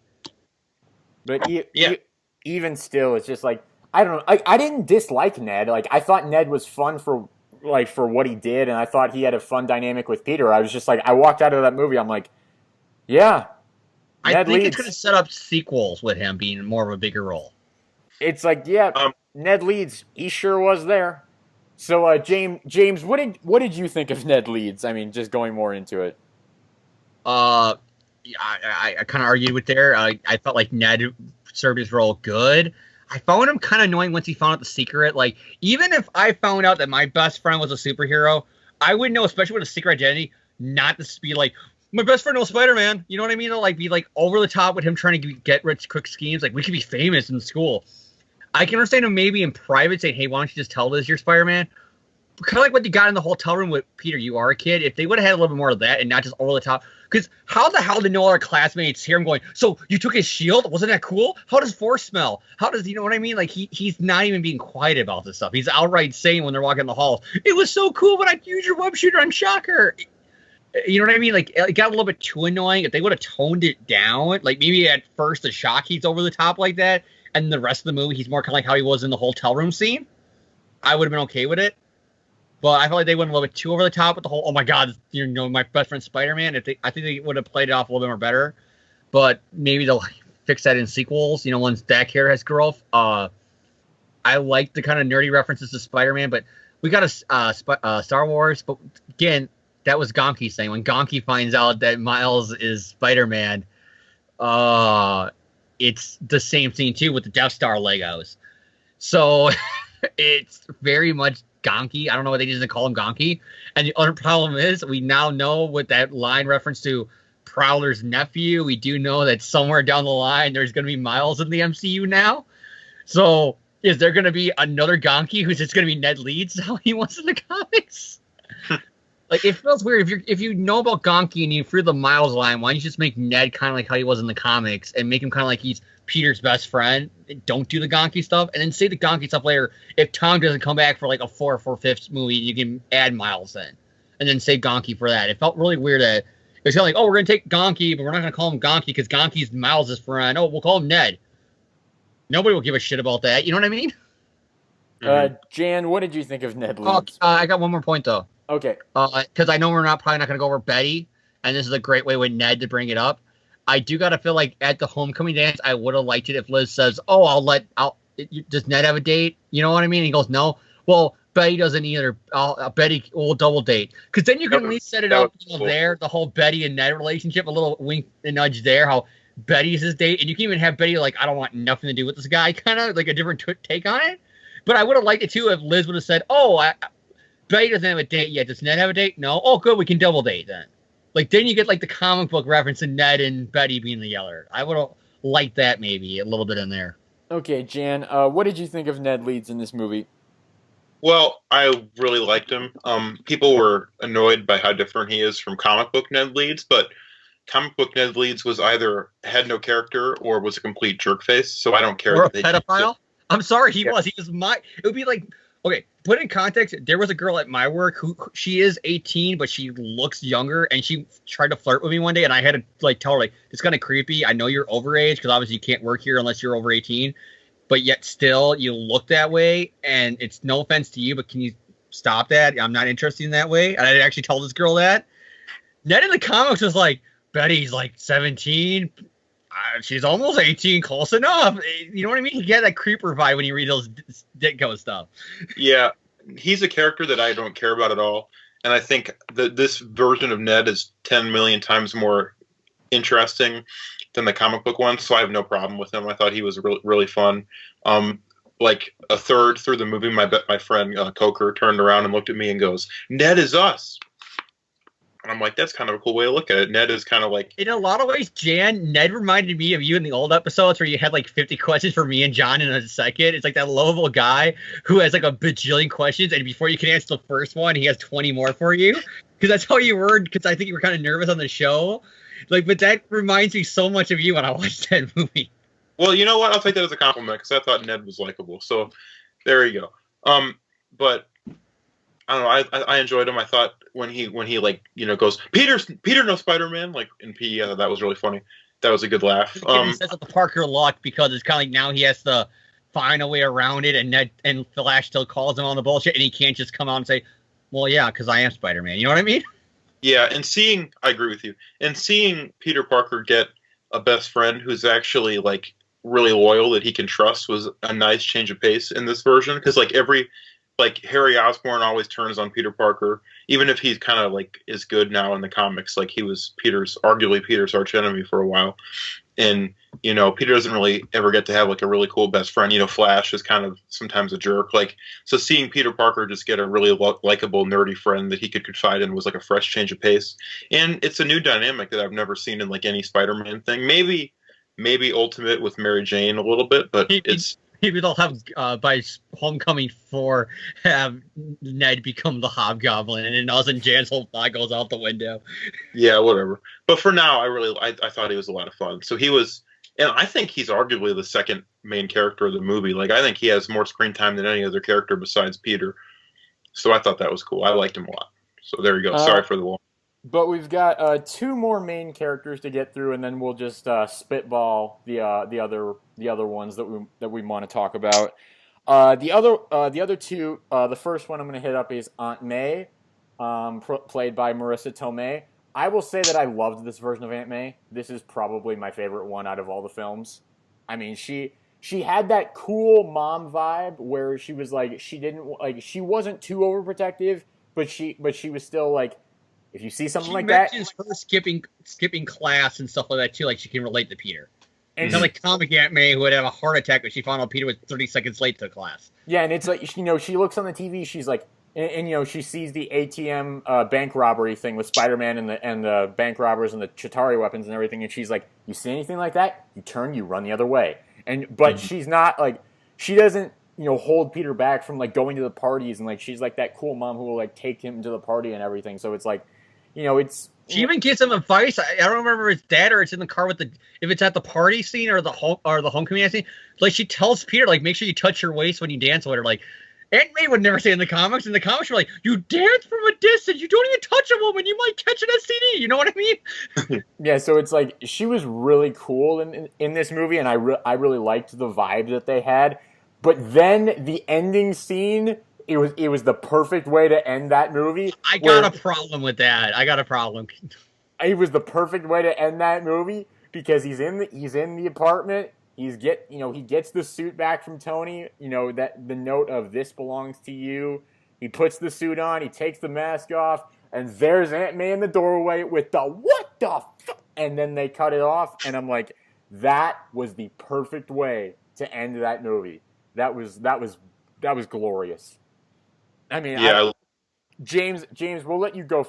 I'll let you go because you have a little bit of a different opinion than I do. But what did you? I'll just say is with the ending, Aunt May, I think they got it right. I like how again they took it on from the comics. Like I said, the doting aunt who was like literally rebuilds. There's issues where it's like, you know, like where she's an idiot, like she thinks Doc Ock is a good guy, even though every supporting character, including her loved ones that wouldn't lie to her, are telling him he's a dick, stay away from this guy. And she's like, oh, no, he's not. That's just the newspaper's lying about it. Yeah, but you still hate Spider-Man. No comment. You know what I mean, though? Like, she's always been portrayed. There's an issue in the 90s where she blames Spider-Man for the awful rap music she hears from on the streets. And I'm not bullshitting. I think it's one of, like, the first Mackie Byrne issues. She's very doting, you know. If it's barely below 70 degrees, she wants Peter to be in a knit sweater so he doesn't catch a cold. But they found a way around that, where she is kind of worked out with the whole, if you see any superhero stuff like that, Menace Spider-Man, you get the fuck away from him. You know what I mean? You run the other way. You got Peter's when Ned says, you know, does Aunt May know? And he goes, no, you know how she is. You get the elements of the overprotective aunt, but it's not just like in the comics where just she's a senile old woman, lols. It's portrayed, you know, more 9 months ago, she saw her husband get fucking shot in front of her. Mm-hmm. I'd be overprotected too to your nephew. And I like they played up the hot mom thing with the deli owner being kind of like in Italian saying his aunt's hot, and then him in Italian because he's in Italian class replies, "Yeah, so is your daughter." You know what I mean? I love that scene. That was funny. He played off on it really well. How they played off she's a hot mom, like Tony during the message to Aunt May, so that way Peter has the alibi. Like, "Hey May, I hope you're wearing something skimpy to bed tonight." They played off the hot mom angle, but they didn't go over the top. Like they didn't have her like walking around in her underwear and everything. Like they could have went over the top with it. They didn't. It was just a few jokes where like some guys find her as a MILF, but she doesn't outright, you know, come out like, yeah, hey, how's it going? You know, the Vulture in any scenes. Like it's not. They just play it off as kind of like, yeah, she's kind of attractive, and some guys, now that she's single, and it's maybe a little bit too soon because it's less than a year since her husband's been shot, but some guys are horn dogs and pervs like that. And I like that, how they played it off. But they found a way around. Like, she's wearing glasses, and when she's in the glasses, you can kind of see she is kind of like, you know, a woman in her 50s. She's not, you know, a 30-year-old raising a teenage Peter Parker. She is a middle-aged woman. But they don't go over the top, you know, old lady Aunt May like they could have, and I like that. I liked how and again, she's like my mom. Like, my mom wasn't like the hot MILF, you know, everybody wanted to be with. No offense to my mom. I don't mean to sound like a dick. But you know what I mean? You know, she wasn't that kind of my mom even tell you my mom would even tell you she wouldn't even want to be like that kind of person. You know what I mean? But my mom would be the same way, like if she found like, you know, like nowadays if I tell my mom, you know, like, hey, I remember that day from school because I cut class. My mom would be like, well, yeah, when I was in high school I cut class too, you know. Your dad cut class too, you know. Everybody cuts class when they're in high school once on senior skip day or whatever. And May has those lines too where she's like, oh, I can relate to you, Peter. I cut class too. But just don't do it too much. It ruins your grades, and your grades start to slip because you're not that kid. You know what I mean? She had that cool mom vibe, but it was still kind of like, you know, if you see Spider-Man, go. Don't take any more YouTube videos and post them online. Get away from that guy. He blew up the deli. And I like that. My problem is, and it's the overarching thing with the MCU, is that there's been no secret identities. You just literally screwed the pooch on 2 supporting characters now, knowing the secret. And the other one who he's hiding it from left at the end of this movie, so she's probably not going to be in the sequel. Well, but... So I would have liked for more. That was some of the stuff I liked in this movie was the classic Spider-Man. Peter, where are you? Why did you leave the party after 2 seconds? Why did you leave me at Homecoming Dance? Peter, you're needed for a test. Where were you? He's in detention for missing school. You kind of, now with May knowing and Ned, you kind of now no longer have that secret. I would have liked it. Maybe they save it for the sequel. She finds out, not the end of this movie. That's fair. But Jan, like you could have like his door's closed, and then Peter's like just standing there, and you hear May knock on the door, and him like, "Oh, come in, May," and he's trying to rip the suit off real fast. You could have had the same comedic joke there to end the movie. I guess. Okay, I just wish they would have held off on the Aunt May knowing the secret a little bit more. Jan, what did you think of Aunt May in this movie? I liked her. I thought she could have been in it a little bit more. I was surprised that she was in it as little as she was. I enjoyed her a lot. I still think Sally Field is my favorite Aunt May so far. I think Aunt May and Peter's relationship is the best thing about the Amazing, or probably one of the best things about the Andrew Garfield movies. I think they nailed Aunt May. So I still prefer Sally Field, but I thought Marissa Tomei was really good, and I like her. And I'm looking forward to seeing how their dynamic changes in the sequels since she knows now. So, all right, now. The last character. Oh man, I really don't want to talk about this. I really would rather pretend this didn't even exist. She doesn't exist. Can we pretend she doesn't exist? Because my gosh, the adaptation of doesn't exist. If this would have came out like 5 years ago when Perlmutter and Quesada were big hands still in the production meetings of the MCU, I would almost say it's a conspiracy theory with one more day. Because how can you do this with this character? She's not even the character.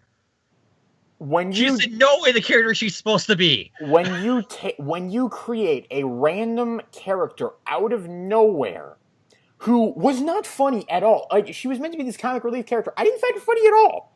Like she's every boy I would not want to hang out with. Every scene she was in, every time the camera panned over to her and she did some stupid joke, I'm like, why are you here? You're distracting. Get away. Get out of this. I like Zendaya. Zendaya is a fun person, a good actress. You see her in interviews. She's so charismatic, and she has that funny personality, which would have fit the character she's supposed to be. But no, they couldn't give us that. And instead, they turned her into this annoying little. Like, why did you do that? Like Zendaya's character is one of the 2 biggest things that is wrong with this movie, in my opinion. I'll get to the other one in a minute after this. But what the heck? And so it's like, okay, Michelle Jones. Oh, but my friends call me MJ. No. Okay. No, you don't. You said earlier in the movie you have no friends. So she's just right now saying, I want you guys to call me MJ. No. We will not call you MJ. Because here's the thing. You do not just take a random character that you just created out of nowhere and say, oh, she's MJ. Because and you can be like, oh, it's just a reference to MJ. No, it's not. MJ. They linger when Peter leaves, and she lingers looking at him. They're setting up her being face of Tiger. You hit the jackpot. And plus, it's like you don't just give any random character the name of one of the most famous love interests in the history of comic books. You just don't do it. I'll give you because those are like they're supporting characters to Miles and Peter and their histories, but they're very below the totem pole, especially way the hell fucking below Mary Jane Watson. Yeah, it's like, why did you do that? That was and here's the thing, I had that spoiled for me by the internet before I went to see this movie, so maybe the fact that I told you a week ago that there was that rumor online that it's going to be revealed that she's Mary Jane. Yeah, and I didn't believe him at first, but then I had it spoiled for me by someone who actually did see the movie beforehand, and they're like, yeah, it was actually true. And so like I knew that was coming, so maybe that was why. John, I groaned, and you could hear some people in the audience go, boo, and groan also with me when she says, my friends call me Mary Jane. My sister didn't mind it because my sister can kind of be PC about a lot of things. And she went, oh, is it because she's black? And it's like, no, it's because she's not the character she's supposed to be. I don't care if she was green, Asian, white, a man, whatever. But you're not Mary Jane. That was not. You're literally not Mary Jane. That was not Mary Jane, and the only word I have to describe the whole character is just betrayal. Just like I don't like to use that word. It's a cop out. It's a cop out. I feel like Marvel copped out on it. Like, Okay, and when I mean Marvel, I mean the MCU, not the comic company. Like, do you mind if I jump in? Here's the thing, Jan. Just one more point. I just want to make is that we know that Marvel consciously was hesitant to use characters in this movie that had been in previous Spider-Man movies, but it was like it's been 10 years. Why didn't you just call her Sally and just have her be Sally Averill? It's like it's and been say Mary Jane for a sequel once you feel comfortable using Mary Jane. Yeah, Sally Averill was in this movie, by the way. It's like it's been 10 years. Who's Sally Averill? She was like one of the background characters. And you remember Jason? You never say her name, so just call this chick Sally. Do you remember Jason Iannello from Untold Tales? He was like the kid who dressed up in the Spider-Man costume and like he like stole some kid's bike and stuff. Like he was like a pretty notable character in that series. And he in like Flash had to like talk him from like killing somebody. It was like a whole. I don't know. Maybe I'm the only person who knows because Untold Tales is my favorite. But there are a lot of Untold Tales characters in there. So sorry for. But you know what I mean? Like, why don't you call her Sally? Why don't you just call her Michelle and then have her be a new character named Michelle? And she's just in this movie to be like the girl, not the girlfriend, but the girl who's a friend of Peter. And save Mary Jane for sequel. Why do you have the last line of dialogue with her being like, "My friends call me Mary Jane," but you said you had no friends? Yeah. And then she smiles at all of them, meaning they're her friends and she wants them to call them that. That's like me going with my friends like, "Hey, James. Hey, my friends call me Jim. But we're your friends and we don't call you that." Exactly. So they're calling me that. You know what I mean? That would be like that. It's like, it was complete BS. Okay, Jan, sorry. What did you think of Michelle? Okay, I want to preface this by saying, I like Mary Jane from the comics fine. She's not the reason I read Spider-Man. I read Spider-Man for Peter Parker. So even though I hate One More Day. For decades, a big part of his Peter Parker was that he was married to this woman. No, I think the marriage is good. I'm pro-marriage. Don't get me wrong. No, I'm not saying that. No, I'm saying that. But Mary Jane is like now attached to the hip. She's the Lois Lane to Spider-Man. Okay, but it's the same thing. Just for me personally, Spider-Man, I like Spider-Man. In my opinion, he himself had not been done well yet in a movie. This movie gave me everything I could have asked for like a film version of Peter Parker. If that means Mary Jane gets thrown under the bus, I don't care at all. Like, that's just my personality. Like, I just do not care. So that's, maybe I'm like, you guys probably are like, like want to like come after me and like kill me in my sleep now. That's fine. No, we're not going to go that far. No. We're just going to invite you for another episode again on the show. Yeah. But it's just like, that's how I feel. Humor is subjective. I thought most of her stuff was funny. Me and my friends were all laughing every time she showed up. She wasn't like a highlight. I thought for the small role she had, she was fine. Like, the theaters I was in, like, laughed at most of her jokes. I saw it with my dad. He laughed. I don't know. I thought, I can understand it's kind of, maybe you have to have the taste for her, like, sense of humor or something. I thought she was fine. I can understand the rage. I just don't care. Like, not the rage. Like, I wouldn't like this character too, even without the Mary J. Bomb. The Mary J. Bomb takes it up to 11, but it was already like 9 or 10. Because you say she was funny. I didn't find her funny. Every scene she said it. I could go on the phone app. Everything is, "Hey, loser. Hey, loser. I don't really care about you, but why were you not here where I was specifically at? Yeah, I was like, Hey, loser. Why didn't I see you today? Hey, loser. Why weren't you here? Hey, loser. I don't care, but, I keep tabs on you." It's creepy stalker stuff she does. and it's just like, she was in detention for no reason, just to draw and stare at Peter? Yeah, it's That's like, creepy. and she just pops into every scene unannounced and pretty much uninvited, and it's just like, no one cares, and it's like, you're just distracting from the story, and no Mary one Jane cares. has a tragic backstory in the comics, but she's still an upper. She's the zany, don't have a cow man, what's up, son, party girl. Even when she got married and she got character development, she got new layers. There's still issues I can pull on my back issues from the 90s where she's like, Peter's kind of being a dick right now, dealing with Harry dying and all that stuff, so I'm going to go out on a party and have a good time dancing with some people having fun. She still had that party girl image. This girl is not that. She's literally, they go to the Washington Monument and she brings up, "Yeah, I'm not going to support any country that had slavery." That's no place in a Spider-Man movie. I'm sorry. I thought that was, okay, I thought that was funny. I understand where you guys are coming from. I'm just saying, for whatever reason, I had no negative reaction to that scene. I think the sequel maybe will shape my opinion on this more. If the sequel's like, yeah, this is Mary Jane, and she continues. The way I would have done it, I would have cut Michelle out of this whole movie. And I would have had at the homecoming dance after he leaves and he comes back, Liz is like, fuck you. And then May goes, well, the neighbor girl, niece is in town, opens the door, there's Zendaya, face the tiger, you hit the jackpot. Yeah, it's like, because that's the other thing too, is like, you could cut Michelle out of this movie and not lost anything. Honestly, you would have gained stuff because she kept distracting from everything that she was in. I know you say you don't like Kirsten Dunst. At least Kirsten Dunst wasn't Mary Jane. Okay. She doesn't need the red. You don't need the red hair to be Mary Jane. You don't need to be white to be Mary Jane. Kirsten Dunst. You don't even call her Mary Jane. Kirsten Dunst she's is not Mary named Jane. that. She doesn't act like Mary Jane. She's not even called Mary Jane. But yet now we're supposed to believe in sequels she's MJ, because that's the important part you cared about the Mary Jane Watson character. Not the actual fucking stuff in the history of the comics. No, what you cared about were the initials. Well, okay, no, but fuck you, Marvel. In their defense, though, Kirsten Dunst's Mary Jane is literally Lana Lang from Smallville with Mary Jane's name and appearance slapped on. She has like nothing to do with the comic. At least they called her Mary Jane. I don't care. That doesn't make her better. Like I think she was less likable than Zendaya because at least she was actually like a major part of those movies. Kirsten Dunst didn't stalk the guy. She was like a major part of those. Pull up the loop, Jan, on all her. You literally have all her text messages and voicemails to Peter. She's a stalker. Let me finish. At least Zendaya didn't suck up like half of the movie's screen time and like make it devoted to her terrible, like poorly written subplot where she and Tobey Maguire have these like awkward conversations and stuff. Like Zendaya, if you don't like her, she's already awkward enough by herself as it is. She's not in the movie that much. If you don't like her, you'll be fine because her scenes end like as quickly as they. That's the problem. She's supposed to be Mary Jane Watson. To everybody who doesn't read the comics, who don't know the history about a lot of more things, maybe Gwen now because of ASM series.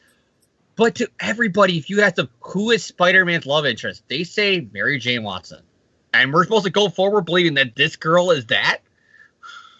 I just don't. It didn't bother me at all. I don't care. Just how they used her. It was like if they would have shown Michelle very frequently, and maybe even call her Michelle. They don't even name drop her. Just call her the new girl that nobody knew the name of. And then you don't even have them in the hey loser, hey loser, hey loser. Why weren't you here? Hey loser, why are you in detention while I draw you and the guy in detention together? Hey loser. If they cut that stuff out and they just had her in the classroom, and they don't even name her. Oh yeah, it's the new girl. And finally, she finally says, "My name's Mary Jane." Then I would have been fine with it. It's the fact that I went this whole movie not liking this character, and then I hear her say, "Call me MJ." I'm like, oh god. And I'm like, and then in the first split second, I'm like, it's just a callback and a reference. It's not going to be, oh, she's staring at him lovingly as he walks away. Oh god, she is Mary Jane. She's going to be the love interest. We're stuck with her now for however many of these movies is going to be. I'm going to hold out judgment for the sequel. Is all I'll say. She didn't bother me in this movie at all. So, whatever. All right. This is kind of like I'll make this kind of like the rapid fire round of any other characters, like minor characters that you guys want to discuss. I want to discuss how there was no Jonah. Like I get not having him in the movie, but there's no presence of the Bugle at all. That is something I was gonna say that. I feel like it was a Spider-Man movie at times. Like, and there's stuff that we're missing. And when I thought back on the theater, I was like, they never once even mentioned the Bugle. Yeah, I was gonna say that. That was. Here's the thing, it's glaringly obvious that there's no Jonah Jameson in this movie, and it's glaringly obvious that there's no Daily Bugle, and that is something that I also have to kind of. You can get away with it if they have another sequel where Peter goes, "Oh, I'm not interning with Stark no more, but I'm interning at the Bugle." They can still get away with it. Like, it's a newspaper. You know what I mean? You can just say it. They can't mention it in Daredevil any other seasons because they outright said that the Sony deal only is with movies, not with Marvel TV shows. But, in a later movie, you can even have, like, say, coming up in 4, when he's walking around New York at the beginning of the movie, you can have him pull up a newspaper to try to find clues of Loki, and the paper just happens to be the Bugle. You could still, later on just seed it in, but it felt very, like, when they're looking at the news report, how hard would it have been to have, them saying, sources from the Daily Bugle is where we got this from, reports from. Or Betty saying that she understands Peter because she's interning at the Bugle. You don't have to have somebody going, get me those pictures of Spider-Man. You know what I mean? You don't need that because that wasn't needed in this movie. But they could have done what they did with the ASM movie. At least let us know that the Bugle and Jonah are there. They're just over there in New York. And you know what I mean? It's in Queens, but he's over there. And it's like, here's the thing. It's been 10 years. we can do Jonah again. It's like it's been a decade since our last Jonah Jameson appearance. I'll bring it up.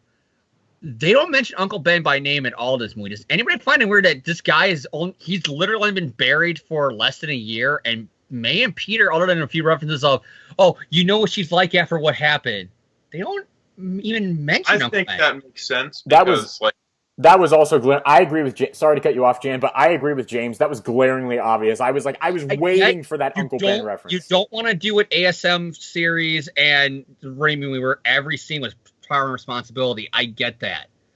But you don't even have a moment when Peter's down in the dumps and he got the suit taken away from him, like looking at a photo of Uncle Ben. Like, you could have got away with it right there with him holding a picture and the guy's holding up a mug saying world's greatest uncle. And you got it there, Uncle Ben. Then you get it out of the way. Other than the one-off line about you know how she's been lately, there's no other reference to Uncle Ben. You couldn't have, like, in that Thai restaurant scene, which I kind of agree with Peter. I hate Thai food. I had it once, and I never want to go back again because food sucked. Apology to Thai people. I just don't like the food. My problem, you could have had the scene where the guy is obviously flirting, and Peter says it, and they're casual. Your uncle is less than you're dead, and guys are hitting on your aunt, and you're just being like, ha ha, it's funny.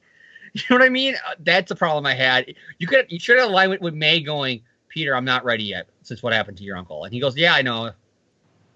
There, you get it all the way there. You mentioned at least her saying your uncle. Here, it's like if you don't read the comics or if you're a kid and you've never seen the other movies, you have no fucking clue who Uncle Ben is. I think the Uncle Ben thing is, I'm going to talk about both the Bugle and the Uncle Ben thing. I think the Uncle Ben, I feel like between Civil War and this, I got enough hints to be more or less like, okay, I feel like I know Uncle Ben existed. Like, I don't know. I think, when I've had family members pass away, like there's sort of an awkwardness. Like you don't really want to bring it up. Like I thought it worked fine. I don't know. I can understand wanting a reference. Not bringing it up, I understand. But in a private scene where she's like petting Peter on the head there, and he says, I screwed up the internship. Well, you couldn't just have her motivated by going, oh, come on, Peter, me and your uncle knew you were into great things. You're going to overcome this.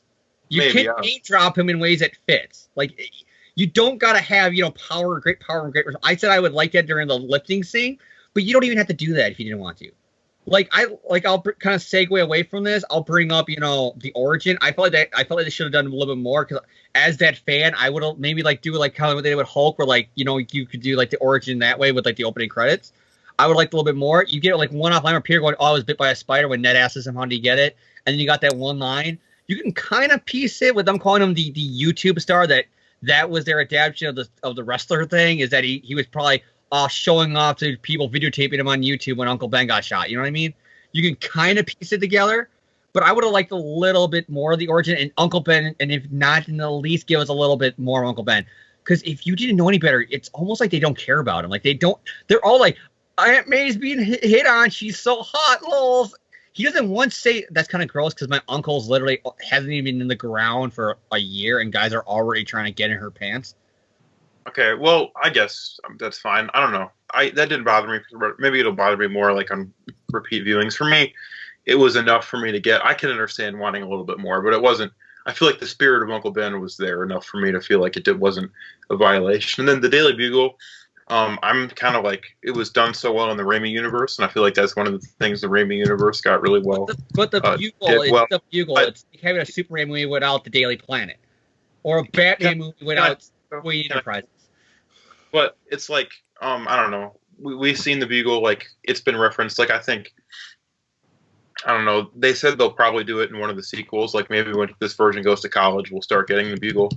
I don't know. I think, as long as we get it at some point, I'm cool. I think the first movie wanting to be as original as possible, since we've literally had 6 Spider-Man movies in 15 years. I think, avoiding as many recurring things as we could was probably a smart move. So I don't know. As long as we get it down the line, I'm fine. And I think we could get more Uncle Ben mentions and stuff in the future sequels. So that's for me. Both of those things are understandable complaints, but they didn't bother me. Do you guys want to talk about maybe Flash Thompson, since he's probably the big character we haven't talked about yet? It's not much. It's like if you take away the quarterback jerk, but he's still Flash. I mean, even like I said, the name tag on during the Decathlon says Eugene on it. He's still Flash, It's just they updated him so like, oh, he's not the football dick who's gonna tie Peter to the flagpole, but he's kind of like I said, the Mandark to his, Dexter. If people can get that reference to Dexter Lab, the old cartoon from the '90s. You know what I mean? He's the guy he's smart, but he's not as smart as Peter, and it makes him jealous. So he tried, and because he's the rich kid, he thinks he should automatically be above Peter. It's almost like Vegeta from Dragon Ball Z to Goku in a ways. Also, they kind of, how come this guy is so much better than me? I have to prove that I'm better than him, and he's always one step ahead of me. Yeah, I thought it was fun. Flash sure was there. He sure was there. He was more there than he was in any of the other Spider-Man movies. That's true. He was in a lot of the high school scenes. He had a lot of really funny comedic moments, and I liked that he actually interacted with Spider-Man. He was in ASM, 1, and then he's completely forgot about it in ASM 2. Like I said this in me and John years ago with our review of that. I'm like, they could at least had a throwaway line about him joining the military, because then you can tie it to the comics. This version of Flash, I thought I loved when Spider-Man stole his car and wrecked it intentionally. I thought that was hysterical. I don't think he wrecked it intentionally. I think it was more kind of, I missed my turn. Oh shit, you know what I mean? Well, I think he intentionally made it hit those bikes. I think that was an intentional "fu Flash" kind of moment. But I love it. That's not power and responsibility. I can see Spider-Man in the comics joking about doing that to Flash. Like, one of these days I'm just gonna steal your car, asshole, and ruin it in Spider-Man. But I don't think he would have done it. But then again, this is the guy who literally, if you read those old Ditko stuff, he's like Columbine levels with Flash, where he's like, if I could just use these spider powers to snap his neck, I will. So then again, there is that element to him in the Ditko era. I don't know. I thought that was fun. I think I might technically like the Mark Webb, the original in the first ASM. I might like that Flash more because he was more comic book. Yeah, towards the end of the movie, he becomes that Spider-Man best friend, and you get the elements of, hey, Peter, you're cool now that you're coming out of your shell. You know what I mean? Yeah, but I think this Flash, we got the most of them, and I thought he was a riot. So I really liked Flash overall. John, Spider-Man becomes popular in the school. I would have loved if they, especially would it be more millennial with the texts and social media and stuff like that. I would have loved they would have had a random line by Flash where he goes, "I started a Spider-Man Facebook fan page. Anybody want to like it?" You know what I mean? Because then you can tie in the whole comic, Flash being the president of the fan club, with updating it. Oh, it's not a fan club; it's the fan page about Spider-Man, and it makes sense because Spider-Man saved him and his classmates on the memorial. You know what I mean? If we're gonna talk about characters, like the rapid fire character round, there is one character in this movie that might have actually pissed me off more than Michelle did. Was it Happy? No, it was that frickin' suit AI Karen. Okay, I want to mention this. Why does he need this suit like this? You can still play it off with this. He had the spider tracer. You see in that scene, but then it becomes completely useless when he has that drone. And then it becomes that is when he gets the. I got a question for you. That drone, when it activates, it's the spider symbol and it glows when it pops out. Do you think because this is in the MCU, meaning Marvel guys probably had an insider on this, that Dan Slott heard about that and that explains the glow on the current suit? I don't know, but here's kind of fishy that the movie comes out and it's a high-tech Spider-Man suit with all these gadgets. I hated that AI. I hated it so much. It was so annoying. Oh, I thought it was funny. You didn't need it. You didn't need it because he has Ned for that. Why does he go, I finally have somebody to talk to? Who the fuck was Ned for out this whole movie, Peter? No, can I interject, though? I think I know why Karen was there. I think, Peter Parker always has, in the action scenes, he always has the thought bubbles and stuff. And I think having Karen there was a little bit of a way for them to recreate that. He can have someone that's bounce dialogue, okay, well, I need to do this, and whatever, have his kind of ironic monologue is when he's swinging around. I think Karen was there so we can recreate that in live action. I think it was just more of a Tony built AIs for all his suits. Why wouldn't he do it for Peter's suit? Yeah, that would have a hot voice talking to him that's like Siri, millennials. Yeah, that was the thing for me. It was James and I on previous episodes were talking about how, it almost kind of felt like they were trying to make a Iron Man 4 co-starring Spider-Man. And that was the point where I was like, oh my gosh, they're just trying to make this guy into Iron Man Jr. because he's got a freaking AI in his suit. If they would have because like I said, you lose some of the elements. He uses the spider tracer on Shocker in the scene in the shop class. And then later on, he doesn't need it anymore because he has that drone. And it's you completely made the spider tracer, which is in the comics, redundant now for a toy, I guess, because they're going to be selling that drone with action figures probably and remote control versions of it. it just felt like very much like too much like I can get Tony wanting to do the stuff, but I would have loved if Peter would have been at the end of the movie when he gets the suit back. If he would have said, and Tony would have said, "Oh, I took out some of the gadgets." Peter, like, thank God, and he just has the basic spider tracer, spider single, that kind of stuff. Sure, he doesn't need, electrocution webbing built in, or all this shit. Have Peter invent that later on when you get to like an Electro where he's going to need that or whoever. And in all fairness, when I heard about Karen, I thought I was going to hate it. And I actually thought she was fine. Like, she didn't bother me. I can understand where you're coming from. Like, that might have been overkill. She didn't. I thought it was just overkill because Karen was part of a bigger problem, which was the suit. If they would have, like I said, if they would just had to be in the eye thing, so you can recreate the classic comic book, the eyes getting wider when he's shocked and when he's focused, they're more, or when he's trying to be menacing. If you would have kept the voice modulator thing, I would have been fine because again, it's homage in the comics where Peter actually talks like this in the universe, and they make jokes about that. How disguising his voice, I would have been okay with that. The spider tracer, when you see that, I geeked out. The web pits, when you see that, I geeked out. When there's stuff that are actually in Spider-Man in the comics, I geeked out. When he's starting to use the drone for everything, it's like, well, that's what the spider sense is for. That's what the tracer is for. Here's the thing I would say is that if they just kept, because all that stuff that James and I were complaining about, all of that came up after the training wheels protocol went down. If they just kept that on throughout the entire movie and made that just like the normal setting, where it's like, okay, uses the spider tracer, uses the eye thing, all that stuff, but all the stuff that was like disabled when the training wheels, like all the stuff that was enabled when the training wheels protocol went off, if they'd taken that stuff out and just made like the basic stuff, the big parts of it, I would have been fine. But then you had Karen, and then you had the drone, and then you had everything else. The Iron Spider suit, and I don't know if they don't call it in the movie, but it's pretty obvious that's what they're homaging, the Iron Spider. That's supposed to be the homage to Civil War in the press conference. It's the Iron Spider suit. If they would have had that stuff there for that suit, I would have no problem, because that makes sense, because it's the Iron Spider. This was it wasn't needed for the classic red and blue. Because like I said, the main problem is that when you get to the stuff, and he's like, here's 1,000 different webbings for 1,000 different situations. It's like, you can save him with the web shooters. You see him, tinkering with the web shooters even in the movie a lot of times with the web fluid.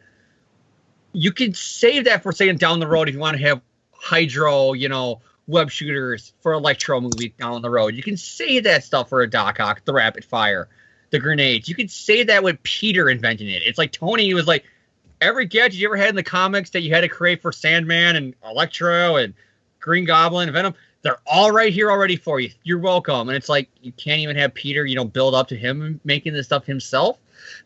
I was so glad when Tony took the suit away, and then it was like, we got rid of all that stuff, and then you got the suit back, and we didn't see any more of it. I was like, had the note being like, here's your suit back. Oh, I took out some things. Because then you can have in later sequels, he doesn't have Karen. He doesn't have the drone. It's just the basic Spider-Man we know and love. Like, Tony understand.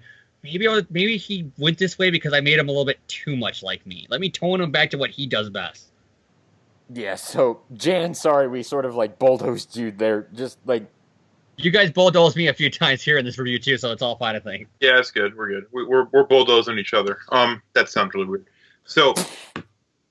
Do we want to talk about the profanity in this movie? Because, like I said, I think for a PG-13, family-friendly, we can touch on that in general stuff.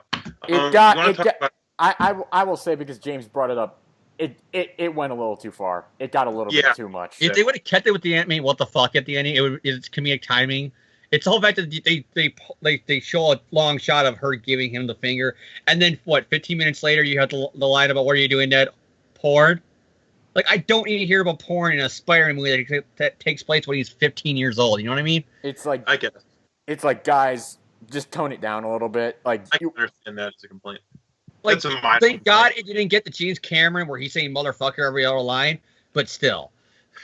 I'm just looking through my notes here. Captain America cameos. Awesome. It led to probably the best. I loved how the movie addressed it. The one problem I said when the promotion was like, why are the schools showing this educational video with a guy who's basically in their eyes Bin Laden now?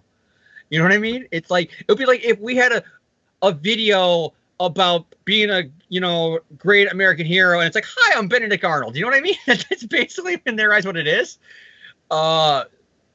And I love the two other guys. Like, I know he's a criminal or whatever, but I don't really care. You know what I mean? But it led to one of the best after credits scenes I've ever seen in my life. And I didn't even get the joke until I was walking out of the theater. He's like, I'm here to talk to you about patience. Sometimes everybody thought it was gonna be Thanos, like getting ready for Avengers. Yeah, he's like, sometimes it really pays off and your life is really good. Other times it really sucks and you sit there thinking, man, that was disappointing. I can't believe I waited around so much for that. I went spoiler free throughout this whole movie, and I honestly, when the only spoiler I heard was like there was 2 end credit scenes. I was thinking that it was gonna set up like maybe Green Goblin down the road or something, and then it's like here's him just standing there like, patience. I know you waited for this whole thing for something. You didn't get it. You're disappointed. But don't worry, you will. By the way, how many more of these movies do I have? Wink, wink, nudge, nudge. I'm clearly talking about Avenger movies. I didn't even get the joke for like 5 minutes, but then I was walking out of the theater and it clicked, and I was like, oh my gosh, that's glorious. Like I said, after the patience, like everybody in my theater who didn't walk out, and I can't believe it's even some people commented too. You're watching a Marvel movie. Why the fuck are you walking out like right when the credits roll? But when you get to the ending of that, I just had to do it. I just yelled out, I don't give a crap about patience. We want him in Avengers now.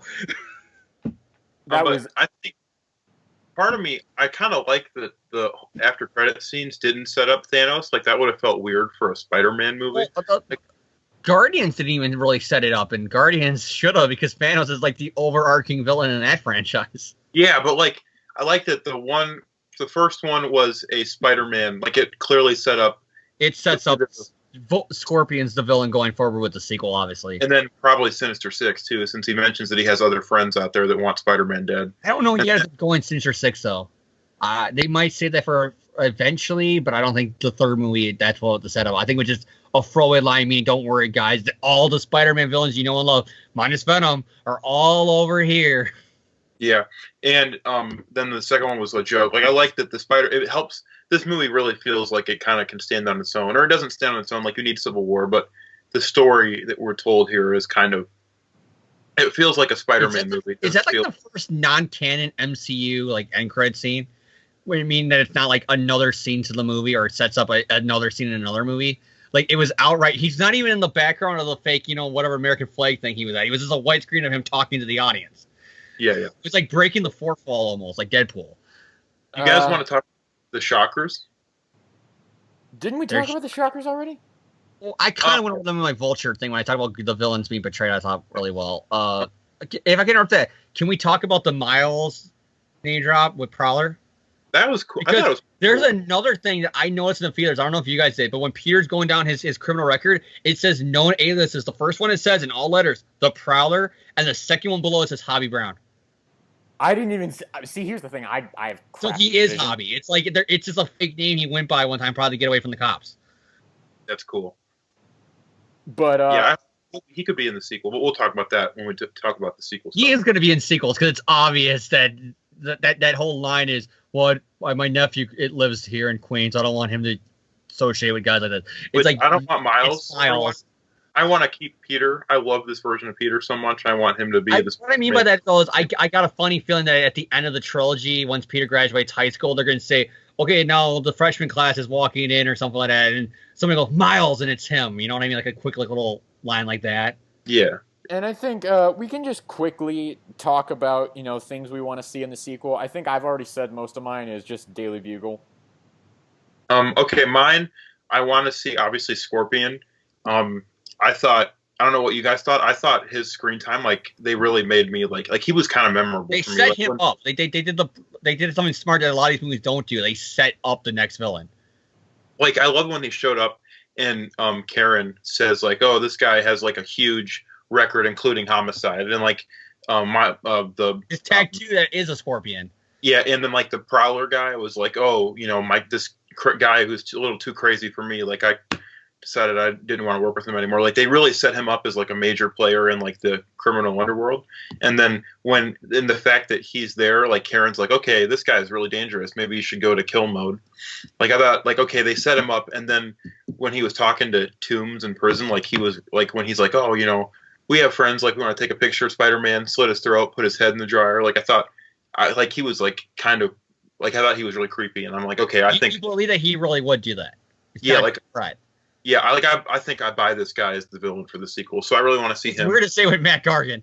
Yeah. Kind of became a joke in later years in the comics, especially when you get the Bendis run in Avengers, where he is just literally, lols, he's the evil Spider-Man as Venom, and he's not even the good Venom, lols. Yeah.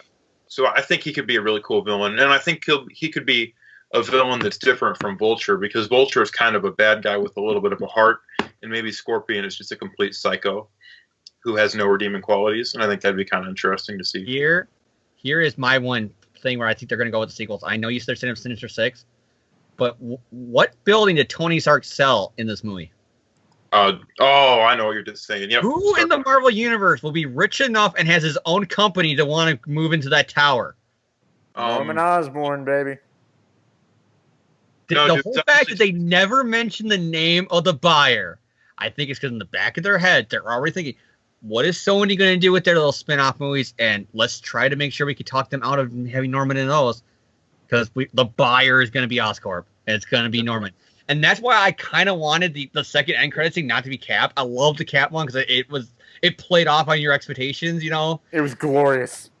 But, so it's like I forgive it because they're even tongue-in-cheek making a joke about you didn't get what you wanted.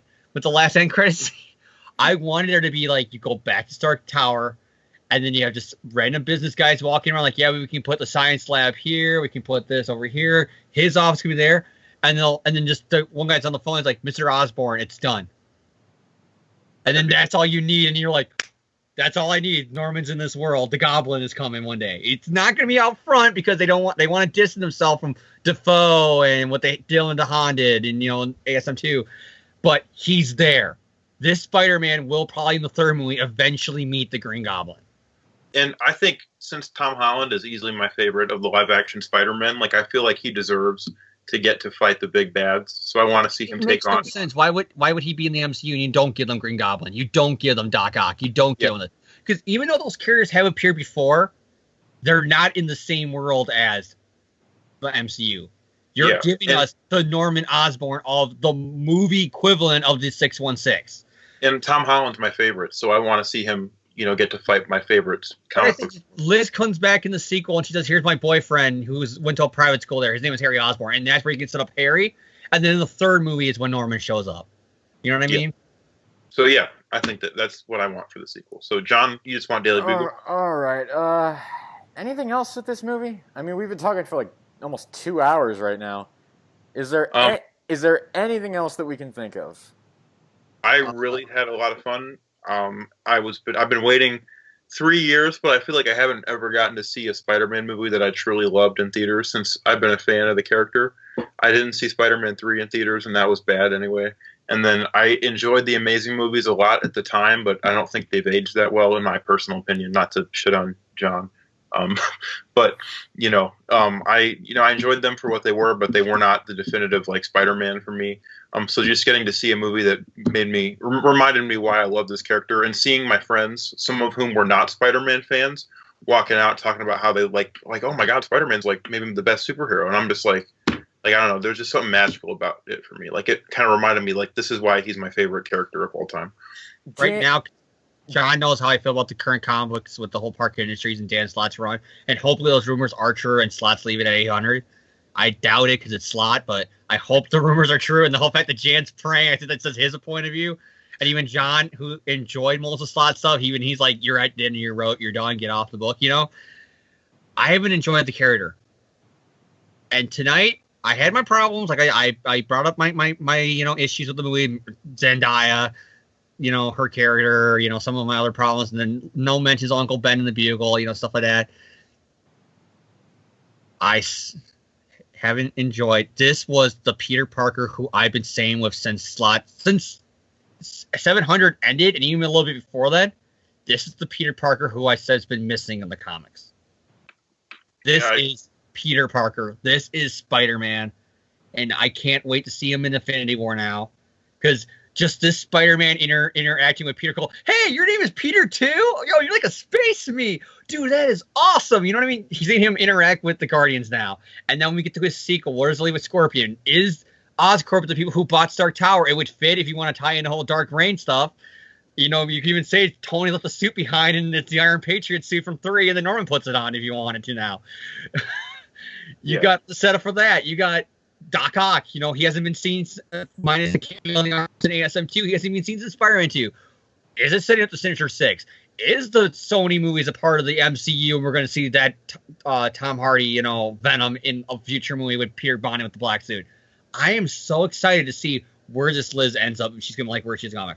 Not really Zendaya because they already fucked up Mary Jane, right? I think already. The only way they can fix this is by having MJ show up at the sequel and saying, no, this is another chick that just happened to have the same initials. She is not me. I'm excited to see where Flash goes. If he's going to have that character growth like he had in the comics. I'm excited to see where Betty goes. If, like I said, maybe the sequel will announce her internship at the Bugle. Where Ned goes, where Aunt May goes. You know, he says, I don't want to join the Avengers, but maybe Infinity War has him change his mind. He does become a reserve member of the Avengers like he was in the comics for years. I'm really excited for where Spider-Man is because he's finally where he needs to be. He's in the MCU. He's in the world of the other heroes. And Fox, if you're listening, get off your high horse with this Fantastic Four kiddie movie with Franklin Richards and his friends becoming the Fantastic Four and let Marvel and our Constantine Films, whoever fucking owns the Fantastic Four rights, I don't even know, get your shit together. Not even the X-Men. They can be in their own little corner since the X-Men had the TV deal with Marvel so their characters can kind of interact. Let the Fantastic Four in this world and it'll be perfect. Because now Spider-Man's home. You know, he's where he belongs. He's in the same world where he can quip now about what just doesn't happen to Captain America. And I'm so happy that we're following that world. This is the Spider-Man movie that every fan wanted to see since 2002. I agree. I would say that it's not my favorite, but it's a good movie. You know, it's a good Spider-Man movie, a good it's a good, basically a first outing for the character. Do we want to talk about the Peppers thing real fast? The whole fact that they did add that character development, and the fact that I guess they're engaged now. Like, is that going to tie into Infinity War? Like, they're literally Thanos is going to crash the wedding. I have no idea, but I'm just, you know, it's a good movie. Do we talk about the timeline? The timeline, they changed the freaking timeline in every single one of these Marvel movies. That's the thing I brought up. Like, so many people are, when I came back from the theater and I posted this on, like, I even got the review up right now, it's Collider's review of it, and I posted a comment on it. My one thing that they brought up was like, oh, the timeline doesn't make no sense no more. And I saw other people do it. I'm like, this is based on a comic world where we're currently in the books right now. They're telling us that every single comic book since 1961 has happened in, 12 years? Yep. We had Spider-Man interacting, saving people from the Trade Towers, which he wouldn't even been old enough to even be in, like, kindergarten in the timeline now to be, you know, there. Mm-hmm. But let's go around. Jan, if you had to grade this movie on, like, a letter grade scale, what would you give it? I'd give it a solid A. James? I would give it an A-. Like I said, the problems, like, really hold it down. It's like, they didn't do as much as I thought, thank God, but there still was a little bit too much Tony Stark, I felt like. You know, you had the problems with Zendaya, which is what takes it down. Like, I'm almost, like, want to take it on a whole letter grade as a Mary Jane fan. Because of that. But, you know, Vulture, like, they got him right. They knocked Aunt May, as little as we saw her, like, they found a way, and John will agree with me, I hate the doting Aunt thing. With Aunt May, especially in those early issues. I hate it too. They found a way to adapt it and have me get it. So they got everything. Did they hit a home run in every single up to bat? No. But when they did hit that ball, they had a few strikes. But when they did hit the ball, it was out of the park for me. Or maybe at most a double. All right. I'd give this movie a B. It was good. Not great, but pretty good. So that's going to do it for this episode. Where do you guys rank this compared to the others, if you had to rank them? I think it's too soon, because like I said, I literally just got out of it. It's Like, too if you soon. go back to literally when I'm just getting out the feeder, hot off the presses review of ASM2, I'm like fangasming with John, and now looking back on it, it's like, I really hope one day when me and John go through all these commentaries, we get to do ASM2 and 1, so I can give my new modern day take on these movies, because especially ASM2, it definitely doesn't hold up. Man, because ironic enough, I'm going to bring it up again with like one of my cons here, the Uncle Ben thing. It's kind of like, you know, Gwen's father's dead, and she blames me for that, and Gwen's father's dead, and my parents are dead, and she's like, don't forget Uncle Ben. Yeah, that guy too. You know what I mean? Yeah. All right, but that's going to conclude this episode of the podcast. We don't really have anything else to discuss. So, James, say goodbye to the people. Goodbye for now until we meet again. Get ready for next week as I bitch about the current ASM issue, but fangasm over another Ben Riley acting fuck up. Jan, say peace out. Peace out. Yep. Thank you all for tuning in. We will see you. We will see you on the next episode. Andrew Garfield still rocks.